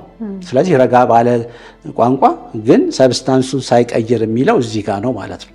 ስለዚህ ዳኞች የሚያስከብሩት ልጆች ሊረዱት የማይችሏቸውን ጥያቄዎች ተረድተው እነዛ ኮምፕሌክስ ኩዌስችንስ የሚባሉ አሉ አይደለ? በጣም የተወሳሰበ ነገር ልጆች ኮንክሪት የሆነ አረዳድ ነው ያላቸው ይባላል ፊት ለፊት። አሁን ለምሳሌ ገና አሁን ጥናቶቹ የቆዩ ናቸው እንግዲህ 50 60 70 ዓመት ቆይተዋልና ልጆች ያላቸው አረዳድ ለምሳሌ ፒያጄ የሚባል የታወቀ ሳይኮሎጂስት ምንድን ነው የሚለው ለአንድ ልጅ እንደው በእኛ ሀገር ብናድርገውና አንድ ጠርሙስ ውስጥ ሚሪንዳ አድርገሽ ታስቀምጭና ሰፋ ባለ ብርጭቆ ሚሪንዳውን ብትገለብጩ ዘሳይም ኮንቴንት ነው። ልጁን ምረጥ ብትይው ሚሪንዳውን ወይም ተለቅ ያለውን ብርጭቆ ረዘም ያለውን ይመርጣል ነው። እና ኮንክሪት የሆነ ነገር ነው እንጂ አብስትራክት አይ ይሄ እኮ እዚህ ውስጥ የነበረው ነው እዚህ ጋር ያለው ሊልሽ አይችልም። አሁን ይሄ እንግዲህ የ3 ዓመት የ4 ዓመት ልጆች ወይም እዛ ኤሪያ ላይ ያሉ ልጆች እንዲህ ቢጠየቁ ለነሱ ይሄኛው ትልቅ ነው ያኛው ትንሽ ነው ነው። ግን ቅድም እንዳልኩት አክቹአሊ ረዥሙ ብርጭቆ ውስጥ የነበረው ነው አሁን ፍላት ብርጭቆ ውስጥ ሆኖ ቁመቱ አጠረ ሰፋ ባለ። ስለዚህ እንዲህ አይነት አብስትራክት የሆኑ ነገሮችን የመረዳት አቅም የላቸውም። ስለዚህ ያንን ነገር መረዳት ነው። ስለዚህ ይህን ጥያቄ እሱን አትጠይቀውም፣ በሚረዳው መልኩ ኮንክሪት በሆነ መልኩ ጠይቀው የማለት ጉዳይ ነው። ስለዚህ ፕሮቶኮሎቹ የኒኪድ ፕሮቶኮል የሚባል አለ። አሜሪካኖች ይጠቀሙበታል፣ እንግሊዞች፣ ኔዘርላንድ፣ ኒውዚላንድ፣ ስዊድን፣ እስራኤል ምናምን ይጠቀሙበታል። እነዚህ ጉዳዮች እንግዲህ ለማንም አይደለም። የልጆች እድገት ደረጃ፣ የልጆች ኮሚኒኬሽን ካፓሲቲ በሚል ስለሆነ ለሰርድ ወርልድ ወይም ለፈርስት ወርልድ ተብሎ ልዩነት የለውም። ግን ጥናት ያስፈልጋል። ሁልጊዜ ካስተማይዝ ማድረግ ይኖርብናል። ግን ቤዚክ የሆነው አንደርስታንዲንግ የልጆች አንደርስታንዲንግ የቱ ጋ ነው ያለው የሚለው በእድሜያቸው እና በኤክስፖዠራቸው እንደሚወሰን ስለሚታወቅ ሰውየውን ጥያቄ እንዳይጠይቅ አይደለም። ግን ቴክኒካሊ እስከ ዛሬ ድረስ ክሮስ ኤግዛሚኔሽን ብለው አዋቂዎቹን በማፋጠጥ ሂደት እውነት ለማውጣት የሚደረጉ ጥረቶች በፍጹም ለህፃናት መዋል የለባቸውም። ቅድም እንዳልኩት ሰጀስተቢሊቲ የህፃናት ችግር ነው። ስለዚህ ሰጀስተብል የሆኑ ኩዌስችንስ መጠየቅ የለባቸውም። ግን ያን ሰጀስተብል አይደለም እንዴ በሚል የቀረበውን ጥያቄ መቼ ነው፣ የት ነው፣ ከዛስ እነማን መጡ? ኦፕን ኢንድድ ኩዌስችንስ ይባላሉ። እና ብዙ ጊዜ ራፖርት ቢውልድ ታደርጊያለሽ። ማህበራዊ ሳይንስ ባለሙያዎቹ ይግባባሉ። ስሙን እድሜውን ከጠየቁት በኋላ ዩዥዋሊ እነሱ ትራክ ውስጥ ሲያስገቡት ምን ትወዳለህ ብለው ሊጀምሩ ይችላሉ። መወዳው ይህንን ነው ምናምን ይላል። ከዛ የመጣበት ጉዳይ ብዙ ጊዜ ችግር ያለበት ጉዳይ ነው አይደለም? አቢዩዝ ተፈጽሞ ነው ዋን ዌይ ኦር ዘ አዘር። ስለዚህ ምን ትወዳለህ አይነት ተጠይቆ ልጁ ናሬት ያደርጋል። አሁን ሰውየው ምን ትወዳለህ ላይ ገብቶ እንዲህ አይደለም እንዴ ምናምን አይለውም። ልጁ ነው የሚወደውን ነገር ምን አክቲቪቲ ሲፈጽም እንደከረመ። ለምሳሌ የዛሬ 3 ቀን የዛሬ 4 ቀን ጥያቄዎቹ ሊለያዩ ይችላሉ፣ ግን ልጁ ሊመልሳቸው የሚችሉ ጥያቄዎችን ፎርዋርድ ያደርጋል ማለት ነው ሶሻል ወርከሩ። ከዛ በኋላ ምን ትጠላለህ ነው። ምክንያቱም የምናመጣው ኔጌቲቭ ወደ ሆነው ነገር አይደለም እና በጣም የሚጠላው ነገር ነው። ግን መጀመሪያ ራንደም የሆነ ተራ የሚጠላውና የሚወደውን ነገር በመጠየቅ የሚወደው የሚጠላው፣ ከዛ ስፔሲፊክ ለምን መጣ፣ ምን ሆነህ ነው የመጣ የሚሉ ጥያቄዎች ናቸው። ከዛ እሱ ነው የሚናገረው። ከዛስ እየተባለ ነው መጠየቅ ያለበት። ኦፕን ኢንድድ ኩዌስችንስ እነዚህ ናቸው። እነዚህ ነገሮች ደግሞ ከህፃናት እውነቱን ለማውጣጣት ከዛ ከክሮስ ኤግዛሚኔሽኑ እና ከሰጀስተብል ከሆኑት ጥያቄዎች በተሻለ ከልጆቹ እውነትን ለማውጣት የሚያስችሉ ጥያቄዎች ናቸው። ስለዚህ እውነት የማውጣጣት ሂደቱ ላይ በዚህ የተነሳ ተከሳሹ አንፌር በሆነ መንገድ መብቱን የሚያጣበት አጋጣሚ አይኖርም። ግን ዝግጅት ያስፈልገዋል፣ እውቀት ያስፈልገዋል። ስለዚህ ሞር ኦር ለስ ዳኞች ከሳይኮሎጂ አንጻር ትሬንድ መሆን መቻል አለባቸው። አቃቤ ሕጎችም እንደዛው፣ ተከላካይ ጠበቆችም እንደዛው። ምክንያቱም እዚህ በህፃናት ፍትህ ሂደት ውስጥ ትልቁ ነገር ምንድን ነው? እውነት ማውጣት ብቻ አይደለም ጉዳዩ። እውነት የሚወጣበት መንገድ የህፃናቱን ዲግኒቲ የህፃናቱን መብት ባልጣሰ መልኩ መሆን አለበት ነው። አለበለዚያ ሰከንደሪ ቪክቲማይዜሽን የሚባለው ነገር ይኖራል። በዛ ሂደት ውስጥ እውነት በማውጣት ሂደት ውስጥ ልጆች ተጎጂ ልናደርጋቸው እንችላለን።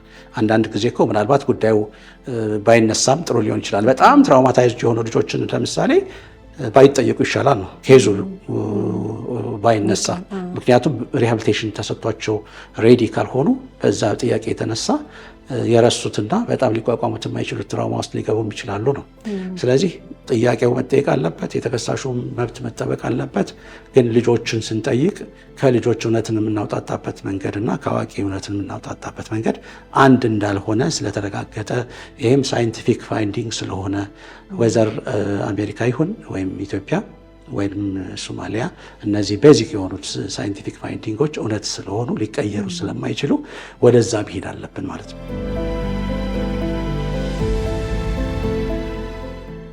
በመጀመሪያ እዛ ቦታ ላይ የሚመጡት እነማን ናቸው የሚለውን ማየት ያለብን። እዛ ቦታ ላይ የሚመጡት ህፃናቶች ናቸው። ጉዳት ይደርሶባቸው፣ 2 አይነት ጉዳት ነው የሚደርስባቸው። አንደኛ ይሄ አካላዊ ወሲብ ጋር ከመሰል ድርጊቶች ጋር የሚፈጸሙ ወንጀሎች ደርሶባቸው የሚመጡ ናቸው። ጉዳት አድራሾቹ በአብዛኛው ያን ብቻ አይደለም አድርገው የሚያቆሙት፣ ማስፈራራትም ማባባልም አለ። ያ የህሊና ጉዳት አለባቸውና እነዚያ ሰዎች ቀጥታ ፊት ለፊት ከተከሳሽ ጋር ቢገናኙ ሊደርስ የሚችል ተጽዕኖ አለ። እነሱ ላይ ለራሳቸውም ብቻ አይደለም ቤተሰቦቻቸውንም እንዲናደርጋችኋለን ከተናገራችሁ፣ ለቤተሰቦቻችሁ ከተናገራችሁ፣ ለሌላ ሰው ከተናገራችሁ የተባሉ ተደጋጋሚ ማስፈራራቶችን ገጥሟቸው ነው የሚመጡትና ለዛም ነው ስነ ልቦናዊ ባለሙያዎች ታግዘው በበርካታ ሁኔታዎች አልፈው ነው እኛ ጋር የሚደርሱት። ፊት ለፊት አሁን ተከሳሹም ቢያገኙ ለህፃን ብቻ አይደለም እንደምናውቀው ፍርድ ቤት በራሱ ለአዋቂም የሆነ ጫና አለው። ያንን ጫና ተቋቁመው ተከሳሽን ፊት ለፊት እያዩ ምስክርነት ቃል ቢሰጡ በአግባቡ ውስጣቸው ያለውን አውጥተው ይሰጣሉ ተብሎ አይገመትም። ያም ቢሆን ተከሳሹም ዳኛውም አቃቤ ሕግም ተከላካይ ጠበቃም ያቀረበውን ጠበቃም ቢሆን ምስክር የሚሰጠውን ቃል ቀጥታ ፊት ለፊት እናያቸዋለን ሁላችንም። ስለዚህ የሚጋርደን ነገር የለም። የነዛ ተጎጂዎች ግን እኛን እንዳያዩ ነው የሚፈለገው። እኛን ሳይሆን በአብዛኛው ተከሳሽን ያለውን ስነ ልቦናዊ ጫና ስለሚታወቅ ነው። ስለዚህ በሚመርጡበት ሰዓት ይመርጣሉ። በምስክርነት ቃል ግን ሁላችንም ስለምናያቸው ፊት ለፊት ከዚህኛው የተለየ እንትን የለውም። ከዚያ ውጭ ይሄ የፍርድ ሂደቱን መጠየቅ ያለበትን የመስቀኛ ጥያቄ ማንኛውም ጥያቄ ሁላችንም ስንጠይቃቸው ቀጥታ እያየናቸው ነው የምንጠይቀው። መልሱን ሲመልሱ እናያቸዋለን። ምስክርነታቸውን ከጨርሰው ከወጡ በኋላስ ያው ደህንነታቸው ሊጠበቅ ያስፈልጋልና በፍርድ ቤቱ በኩል የሚደረግ ነገር አለ ወይንስ ከመሰከሩ በኋላ በቃ ልክ እንደማንኛውም የወንጀል መዝገብ ቃላቸውን ብቻ ተቀብሎ ነው የሚያስተናብታቸው? እኛ ጋር ጥበቃውን በተመለከተ ከአቃቢ ሕግ ጋር ሆነው ፖሊስ በጀርባ ነው የሚመጡት። መጥተው ማህበራዊ ሳይንስ ባለሙያዎችን ነው የሚያገኙት። እኛ ጋር ያሉ ማህበራዊ ሳይንስ ባለሙያዎችን ተገናኝተው የሚገቡበትን በር ይለያል። ከችሎቱ የተለየ ነው። አሁን እዛ የተደራጀው ችሎት ለምሳሌ 4 በር ነው ያለው። ቂርቆስ ላይ ያለው 4 በር ነው ያለው። አንደኛው በር ዳኛው ካባ ለብሰው ወደ ችሎቱ የሚገቡበት በር ነው። ሁለተኛው በር ተከሳሽ የሚገባበት ነው። ሶስተኛው በር ባለጉዳዮች የሚገቡበት ወይም ቤተሰብ ሌላም ባለጉዳይ የሚገባበት በር ነው። አራተኛው እቺ ለብቻ የተሰራችው ክፍል ሌላ የራሷ ክፍል አላት። 2 ክፍሎች አሏት እናየዋለን። የመጀመሪያው ክፍል አርፎ ልጆች መጫወቻ ምናምን የተሟላለት ሶፋ ያለው ነው። እዛች ተቀምጠው ማህበራዊ ሳይንስ ባለሙያዎቹ እንትን የሚያደርጓቸው እዛ ቦታ ላይ ስነልቦናዊ ዝግጅት የሚያደርጉባቸው ቦታ አለ። በዛ አልፈው ነው ወደዚህ ሽኛዋ የሚመጡትና ክፍሎቹ በሮቹ ይለያያሉ። ከመሰከሩም በኋላ ለፖሊስ ነው እያመጧቸው ፖሊሶች ወይም ቤተሰብ ነው የሚወስዳቸው። ስለዚህ ከኛ ጋር ግንኙነት የለውም።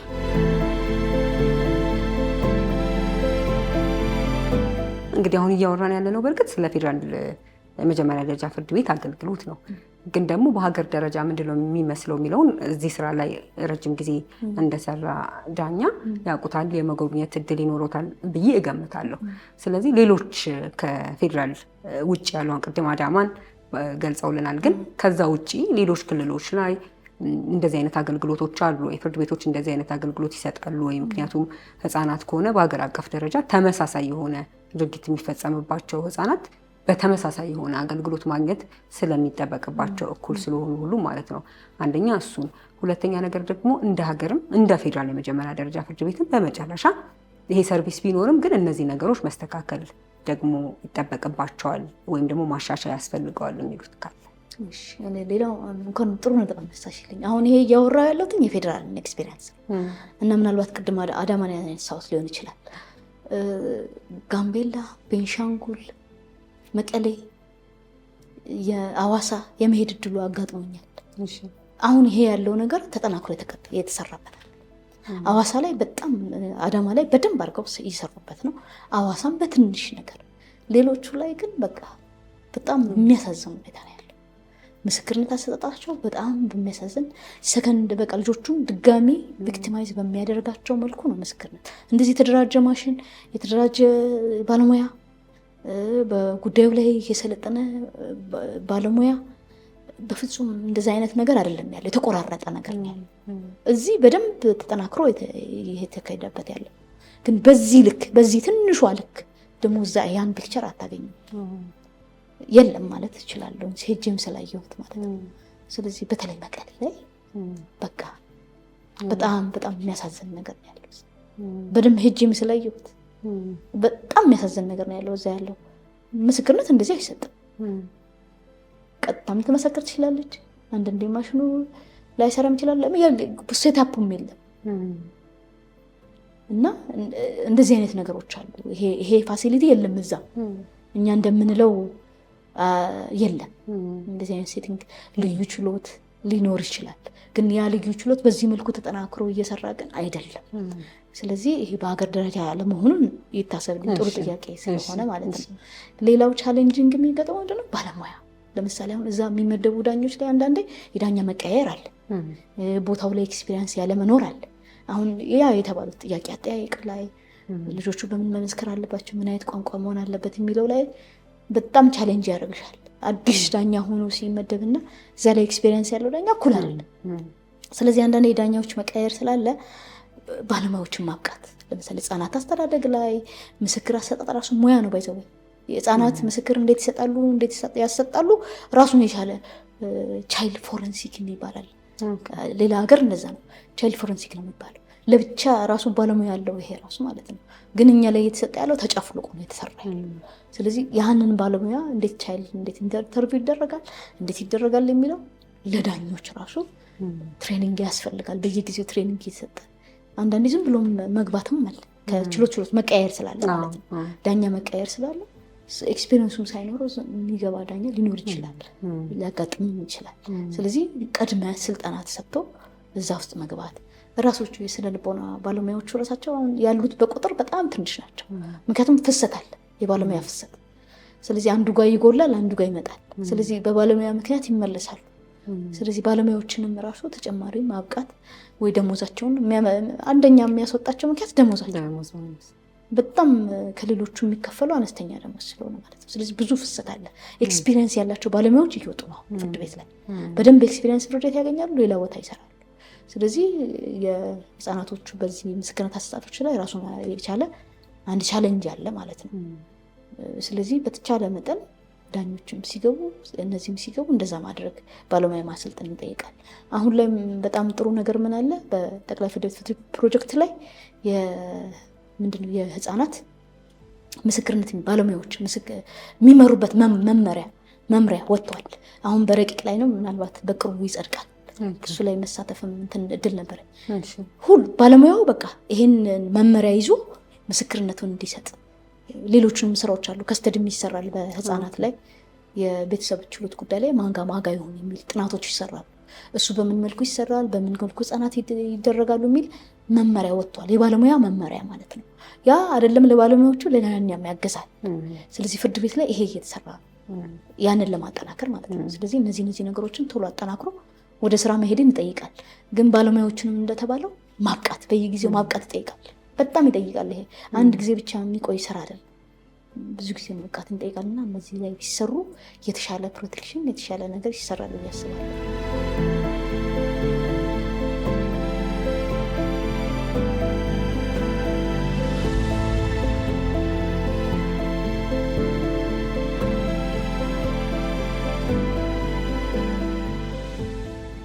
ይህንን ስራ በምትሰሩበት ጊዜ እንደ ሶሻል ወርክ ባለሙያም ሊሆን ይችላል አሁን የሚገልጹልኝ፣ ወይም እንደ ፍርድ ቤትም እንደ ተቋም ህፃናት ምስክር ሆነው ሲመጡ ተከሳሽም ሆነው ሲመጡ የእነሱን መብት በሚያስጠብቅ መልኩ አገልግሎቱን ለመስጠት እንዲያስችል ያጋጠሟቸው ተግዳሮቶች ወይም ደግሞ ችግሮች ካሉ ምንድናቸው ቢስተካከሉ የምትሏቸውም ደግሞ ይሄ ደግሞ መፍትሄ ይፈልጋል የሚሉትም ካለ እሱ መልካም። እንግዲህ አንዱ የተለያየ ጥቃት ደርሶባቸው የሚመጡ ህፃናት ጋር ተያይዞ አንዱ ቻሌንጅ ምንድነው? ምናልባት የህፃናቱ ጉዳይ ፍትህ መስጠት ብቻ ላይሆን ይችላል። ለምሳሌ ፍርድ ቤት ፍትህ ነው የሚሰጠው፣ ከዛ ያለፈ ግን ፍላጎት ሊኖራቸው ይችላል። ያ ማለት ምን ማለት ነው? ለምሳሌ ቅድም ያልኩት የ12 ዓመት ልጅ ህፃን ልጅ ይዛ ልትመሰክር የምትመጣ እንዲሁም ደግሞ ፊስቱላ ተይዘው ዳይፐር አድርገው የሚመሰክሩ ህፃናት የሚመጡበት ሁኔታ አለ። የህክምና አገልግሎት ሊያገኙ ይችላል። ቋሚ የሆነ ሪፈራል ሊንኬጅ የለንም እንደ ተቋም። ስለዚህ የፌዴራል የመጀመሪያ ደረጃ ፍርድ ቤት ምንድነው ቅድም ባልኩት መልኩ ፍትህ ለመስጠት እዛ ድረስ ይሄዳል። ለህፃናቱ ምቹ አድርጎ አሰራሩን ዘርግቷል። እስከዛ ድረስ ይሄዳል። ግን ከዛ ባለፈ ደግሞ እነዚህ ልጆች ፍላጎት አላቸው።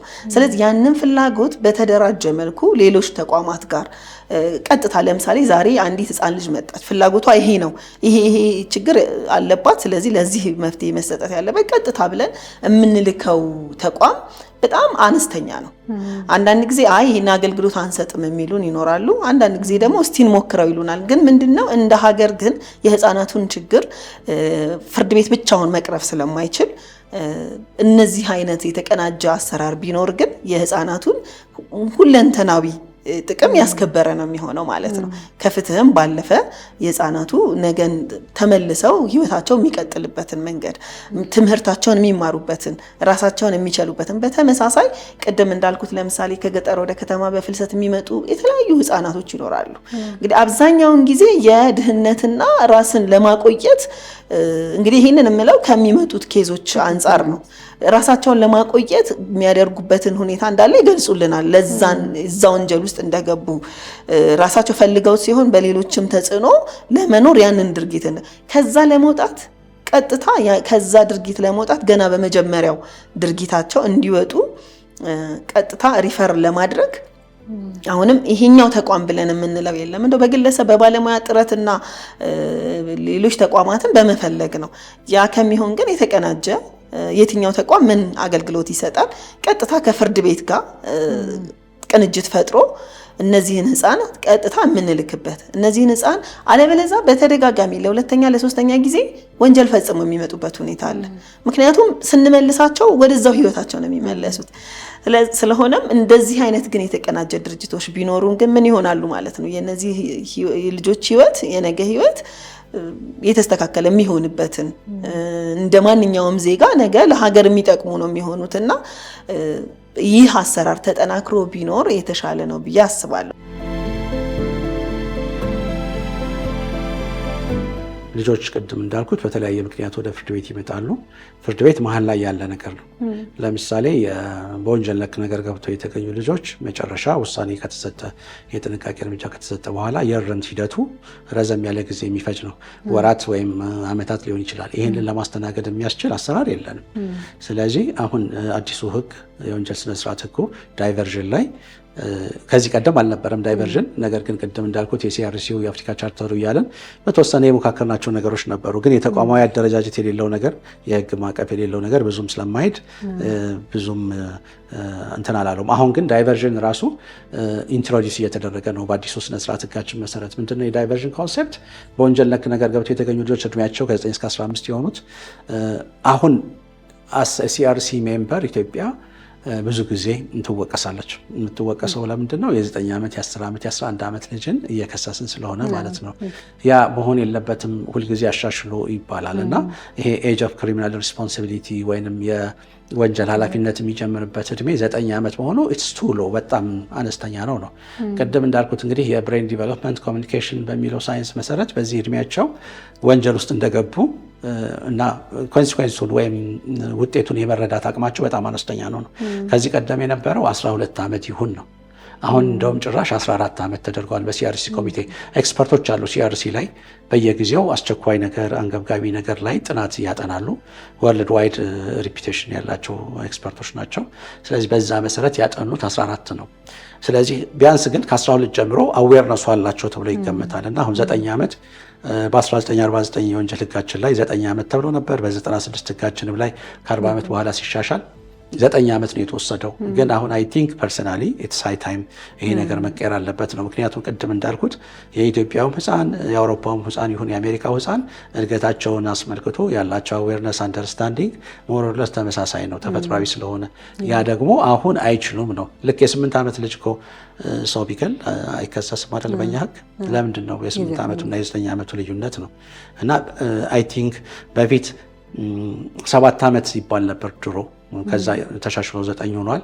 7 ዓመት ካልን በዚህ በሃይማኖቱም ልጆች ጾም ይጀምራሉ፣ ኃላፊነት ይረዳሉ አይነት ነገር ነው። ግን ድሮ የሳይካትሪ የሳይኮሎጂ ሳይንሶች ወይም ሙያዎች ያን ያህል የዳበሩ ስላልነበር ራንደም የሆኑ ቁጥሮች ሲሰጡ ኖረዋል። አሁን ግን 12 እና 14ን ሲያስቀምጡ በኒውሮሳይንስ እና በሳይኮሎጂ የተማሩ ሰዎች እነዚህ ልጆች ይሄ ድርጊት የወንጀል ድርጊት ነው፣ ኮንሲኩዌንስ አለው፣ ራሴ መቆጠብ አለብኝ ብለው ራሳቸውን ሪስትሬን ሊያደርጉ የሚችሉበት ኤጅ ነው ተብሎ ነው የሚገመተው። ስለዚህ የህግ ማሻሻያዎች መምጣት አለባቸው ማለት ነው። ከህግ ማሻሻያው ባሻገር ደግሞ ተቋማት ያስፈልጉናል። ቅድም እንዳልኩት ዳይቨርዥን አለ። ዳይቨርዥን ማለት ምንድን ነው? በተቻለ መጠን ልጆች እንደዚህ ፍርድ ቤትን የሚያክል ከሳሽ ተከሳሽ እየተባለ ፕሮሰስ የሚደረግበትን ነገር በተቻለ መጠን ባያዩ ጥሩ ነው።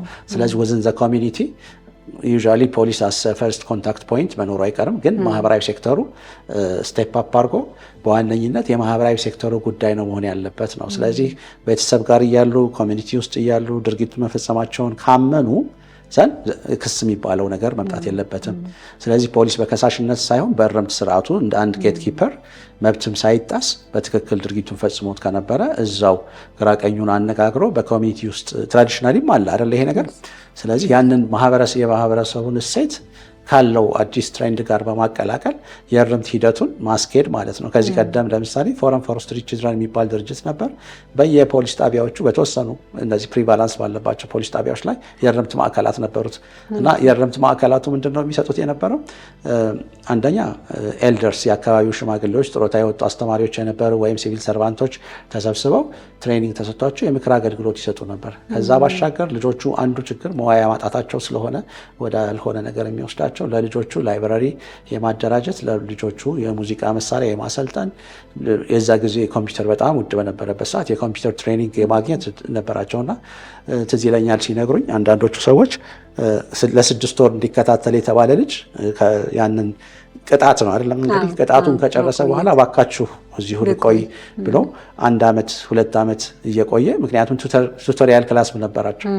ሰው በዛ ሂደት ውስጥ ያለፉት ልጆች አይ ቲንክ ፎረም ፎር ስትሪት ችልድረን አዘጋጅተው በዶክመንት ያስቀመጡት ይመስለኛል። ብዙዎቹ ሰክሰስፉል ሆነው ሃይ ስኩል ግራጁዌት አድርገው ወደ ዩኒቨርሲቲ የገቡበትም ሁኔታ ነው የነበረው። እንግዲህ ጥፋት ውስጥ ገብተዋል ተብሎ ያልሆነ ትራክ ውስጥ ገብተዋል ተብሎ የተባሉ ልጆች ናቸው። በኋላ ግን እስከ ዲግሪ ድረስ ተማሪ የሆኑበት ሁኔታ እንደነበረ ነው። እና ይሄ የልጆች ጉዳይ ብዙ ፋክተሮች አሉት። መልታይ ሴክተራል ነው እንትኑ። ስለዚህ በሁሉም መስክ ስራ መስራት ያስፈልገዋል ነው። ስለዚህ ዳይቨርዥን አሁን እንግዲህ በህጋችን ኦፊሻሊ በናሽናል በብሔራዊ ህጋችን ውስጥ ተካቶ እየመጣ ነው። ለዛ ግን በቂ የሆነ አደረጃጀት ያስፈልገዋል። ስፔስ ይፈልጋል፣ ሪሶርስ ይፈልጋል። ስፔሻሊ ደግሞ ባለሙያዎቹ ዌል ትሬንድ መሆን አለባቸው። ዝም ብሎ እዛ ጋር ተቀምጦ እንዲያርግ ሳይሆን የልጆቹን ችግርና ክፍተት ተረድቶ ያንን ለማረም በሚያስችል እውቀት ላይ የተቀመጠ ሰው ያስፈልገናል ማለት ነው። ለምሳሌ ኢቨን በሀገራችን ሳውዝ አፍሪካ ምናምን ብንመለከት እንደዚህ አይነት ጉዳዮች ላይ ሚኒመም በሳይኮሎጂ ማስተርስ ያለው ሰው ነው ዲቨሎፕመንት ሳይኮሎጂ ኦር ኮሚኒኬሽን አይነት ነገሮች ትሬኒንግ ያለው እንጂ በሌላ ዘርፍ እንኳን ማስተርስ ቢኖረው አይሰራም እዚህ ጋር መጥቶ። ለምን በአዋቂዎች ጉዳይ ማስተርስ ቢኖረው ከልጆች ሳይኮሎጂ አንጻር የሚረዳው ነገር ከሌለ ሊያርማቸው አይችልም። the same thing applies የእርምት ጉዳይ የወንጀል ድርጊት ውስጥ የገቡት ብቻ ሳይሆኑ በጥቃት ሰለባነት የሚመጡትም አሉ አይደለ? አሁን በዚህ ሀገርም ብሔራዊ አስተባባሪ አካል የሚባል አለ። የተለያዩ አካላት አንድ ላይ መጥተው በፍትህ ሚኒስቴር እና የሴቶችና ማህበራዊ ጉዳይ ሚኒስቴር ሴክሬታሪያቱ ነው የሚመሩት እንትን አለ። ይሄ ምንድነው? ጀስቲስ ሴክተር፣ ማህበራዊ ሴክተር፣ ጤና እና የተለያዩ አካላት ቀደም ሲል 18 አካላት ነበሩ። አሁን ኤግዛክትሊ ስንት እንደሆነ አላውቅም፣ ግን በየሴክተሩ ምክንያቱም የልጆች ጉዳይ የጀስቲስ ጉዳይ ብቻ አይደለም። ማህበራዊ ይዘቱ፣ የጤና ይዘቱ፣ የትምህርት ይዘቱ ያመዝናል። ከዛ ደግሞ ዲቨሎፕመንት ፓርትነርስም ያስፈልጋሉ፣ ምክንያቱም ሪሶርስ የሚፈልግ ነገር ነው። ስለዚህ በዚህ መልኩ ተቀናጅቶ በሪፈራል አማካኝነት የህግ ጉዳያቸውን የጨረሱ ግን ምስክር የሆኑ ወይም ተጎጂ የሆኑ ህፃናት በትክክል ሪሃቢሊቴሽን ፕሮሰስ ውስጥ እንዲገቡ ማድረግ ያስፈልጋል። ወደኋላ ሂጄ ብጀምር ለምሳሌ የወንጀል ሰለባ ወይም ቪክቲምስ የሚባሉት መጀመሪያ ፈርስት ኮንታክት ፖይንታቸው ፖሊስ ሊሆን ይችላል። አንዳንድ ጊዜ ደግሞ ቀጥታ እንደ ጋንዲ ሚኒሊክ ወይም ጥሩነሽ ቤጂንግ አይነት ዋን ስቶፕ ሴንተሮች አሉ። እነዚህ የዋን ስቶፕ ሴንተሮቹ ዓላማ ምንድን ነው? ሁሉንም አገልግሎት በየቦታው እየሄዱ ለህግ አገልግሎት ፖሊስ ጋር፣ ለህክምና ሆስፒታል፣ ከዛ ለማህበራዊ እና ሳይኮሶሻል ፋክተርስ ወይም ፍላጎቶች ደግሞ ወደ ሴቶችና ማህበራዊ ጉዳይ ሚኒስቴር መሄድ የለባቸውም። ተጎጂዋ ስትመጣ ጋንዲ ከሄደች ጋንዲ ላይ ሁሉንም ነገር መጨረስ አለባት። ዛትስ ዋይ ዋን ስቶፕ ሴንተር ተብሎ የሚነገረው ሁሉም ነገር በአንድ መስኮት አገልግሎት።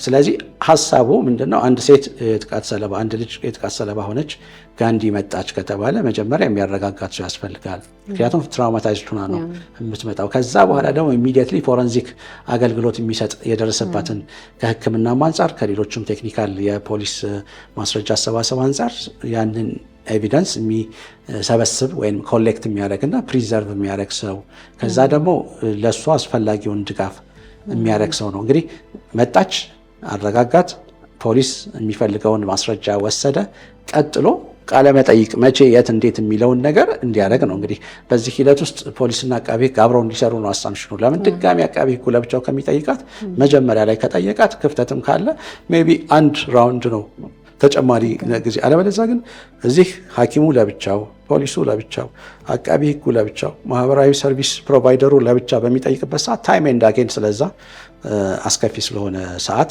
መልሳ እንድታስብ ታደርጊያታለሽ። ይሄ ምን ይባላል? ሰከንደሪ ቪክቲማይዜሽን። ግን ሂደቱ መሄድ ስላለበት እንደዚህ ነገሮች ባልተሟሉበት ያው የግድ እየሄደ ነው ያለው። ሲቻል ግን እንደዚህ አይነት ዋን ስቶፕ ሴንተሮቹን እንደ አፕሮች በጣም ጥሩና ውጤታማ ሆነው ስለተገኙ ይሄንን አሰራር ስትፈልጊ ግን ኢንተርምስ ኦፍ ስፔስ ብዙ ቦታ ያስፈልግሻል። ፖሊሱ፣ አቃቢ ህጉ፣ ማህበራዊ ባለሙያው፣ ኬዝ ማናጀሩ ሁሉ ቢሮ ያስፈልጋቸዋል። ኢንቨስቲጌሽን ሩም ያስፈልጋል፣ ማረፊያ ክፍል ያስፈልጋል አይደለ? ስለዚህ ሪሶርስ በጣም ስለሚያስፈልግ በቅንጅት አብሮ በመስራት አጠቃላይ ሂደቱ ምን ይሆናል? መጨረሻ ላይ ልጆቹንም ዲግኒቲያቸው ተጠብቆ ሴፍቲያቸው ተጠብቆ በፕሮሰስ ውስጥ ያልፋሉ። ማስረጃዎች ደግሞ በአግባቡ ይያዛሉ ማለት ነው እና ይህንን የፈጸሙ ሀገራት ምንድነው ያስመዘገቡት? እውነተኛ ወንጀል ፈጻሚው አያመልጥም። በሐሰት የሚጠረጠር ሰው ደግሞ የኢንቨስቲጌሽን ፕሮሰሱ በጣም ስሮ ስለሆነ ጥፋተኛ ሊባል አይችልም። ስለዚህ ኮንቪክሽን ሬት ምን ይሆናል? 90%፣ 95% እስከ 97% የደረሰባቸው ሀገሮች አሉ።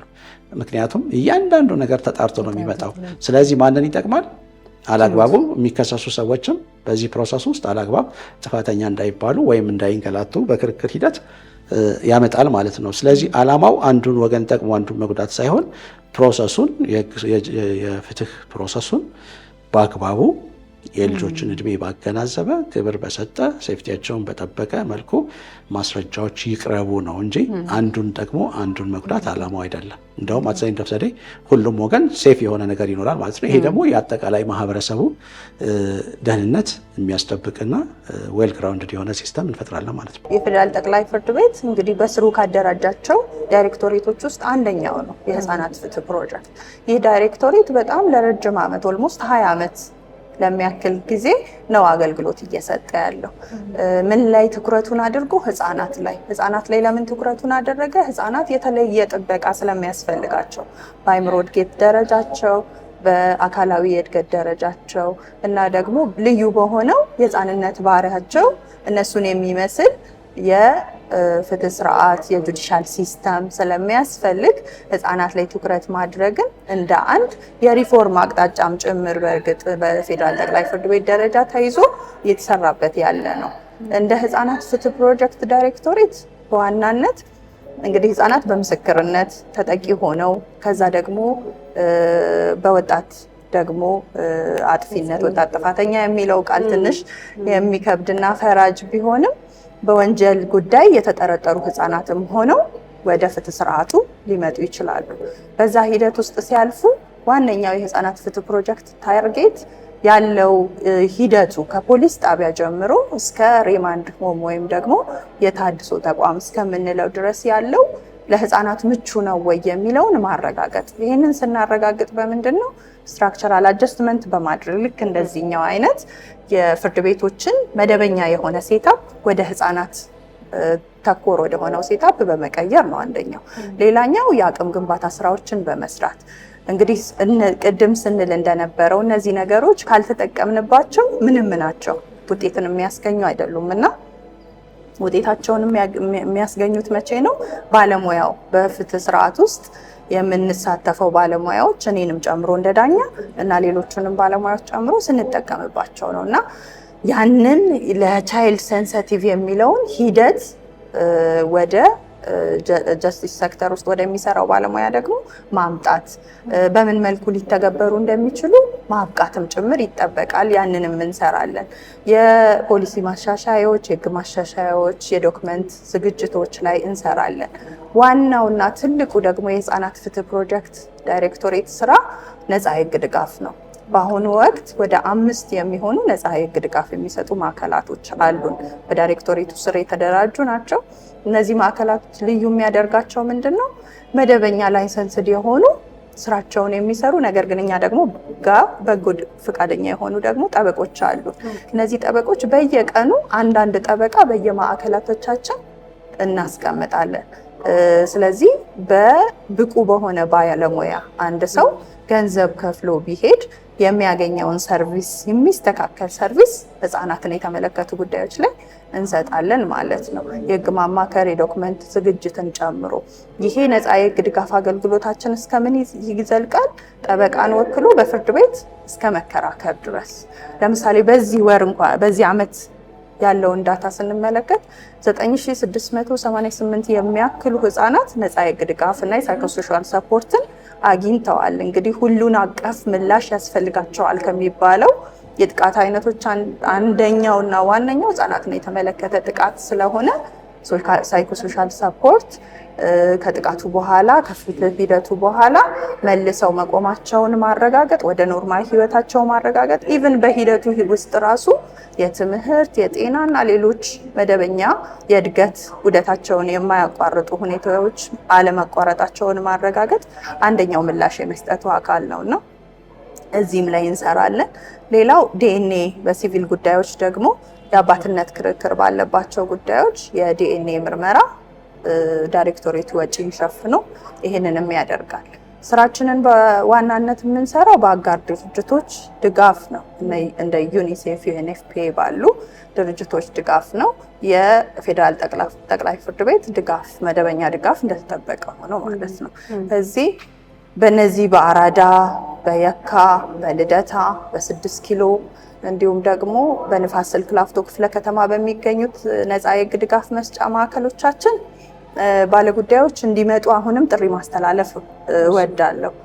ያለው ቁጥር ቀላል የሚባል አይደለም። ነገር ግን ከሚጠበቅብን ከፍላጎቱ አንጻር የችግሩ ሰለባ ከሆኑት ህፃናት ከወላጆቻቸው አንጻር የደረስናቸው ጥቂት ናቸው ብለን ነው የምናስበውና ከዛ አንጻር ይህንን አገልግሎት ማግኘት የምትፈልጉ በተለይ ህፃናትን የተመለከተ ጉዳይ ያላችሁ ማናቸው የህብረተሰብ ክፍሎች ወደኛ ማዕከላት መጥተው አገልግሎቱን እንዲያገኙ ጥሪ ማቅረብ እወዳለሁ። በጣም አመሰግናለሁ። ህፃናት ምስክር በሚሆኑባቸው ጉዳዮች ላይ ሳይፈሩና ሳይታለሉ በፍትህ ስርዓቱ ላይ ሚና እንዲጫወቱ፣ ተጎጂ ሲሆኑ ደግሞ ከደረሰባቸው ጉዳት በተጨማሪ ለስነ ልቦናዊ ጉዳት እንዳይዳረጉና አጥፍተው ሲመጡ ያሉበትን የእድሜና የብስለት ደረጃ ያማከለ አገልግሎትና የእርምት እርምጃ አግኝተው የተሻሉ ዜጎች እንዲሆኑ ማድረግ የፍርድ ቤቶች ብቻ ሳይሆን የሁላችንም ኃላፊነት ነው።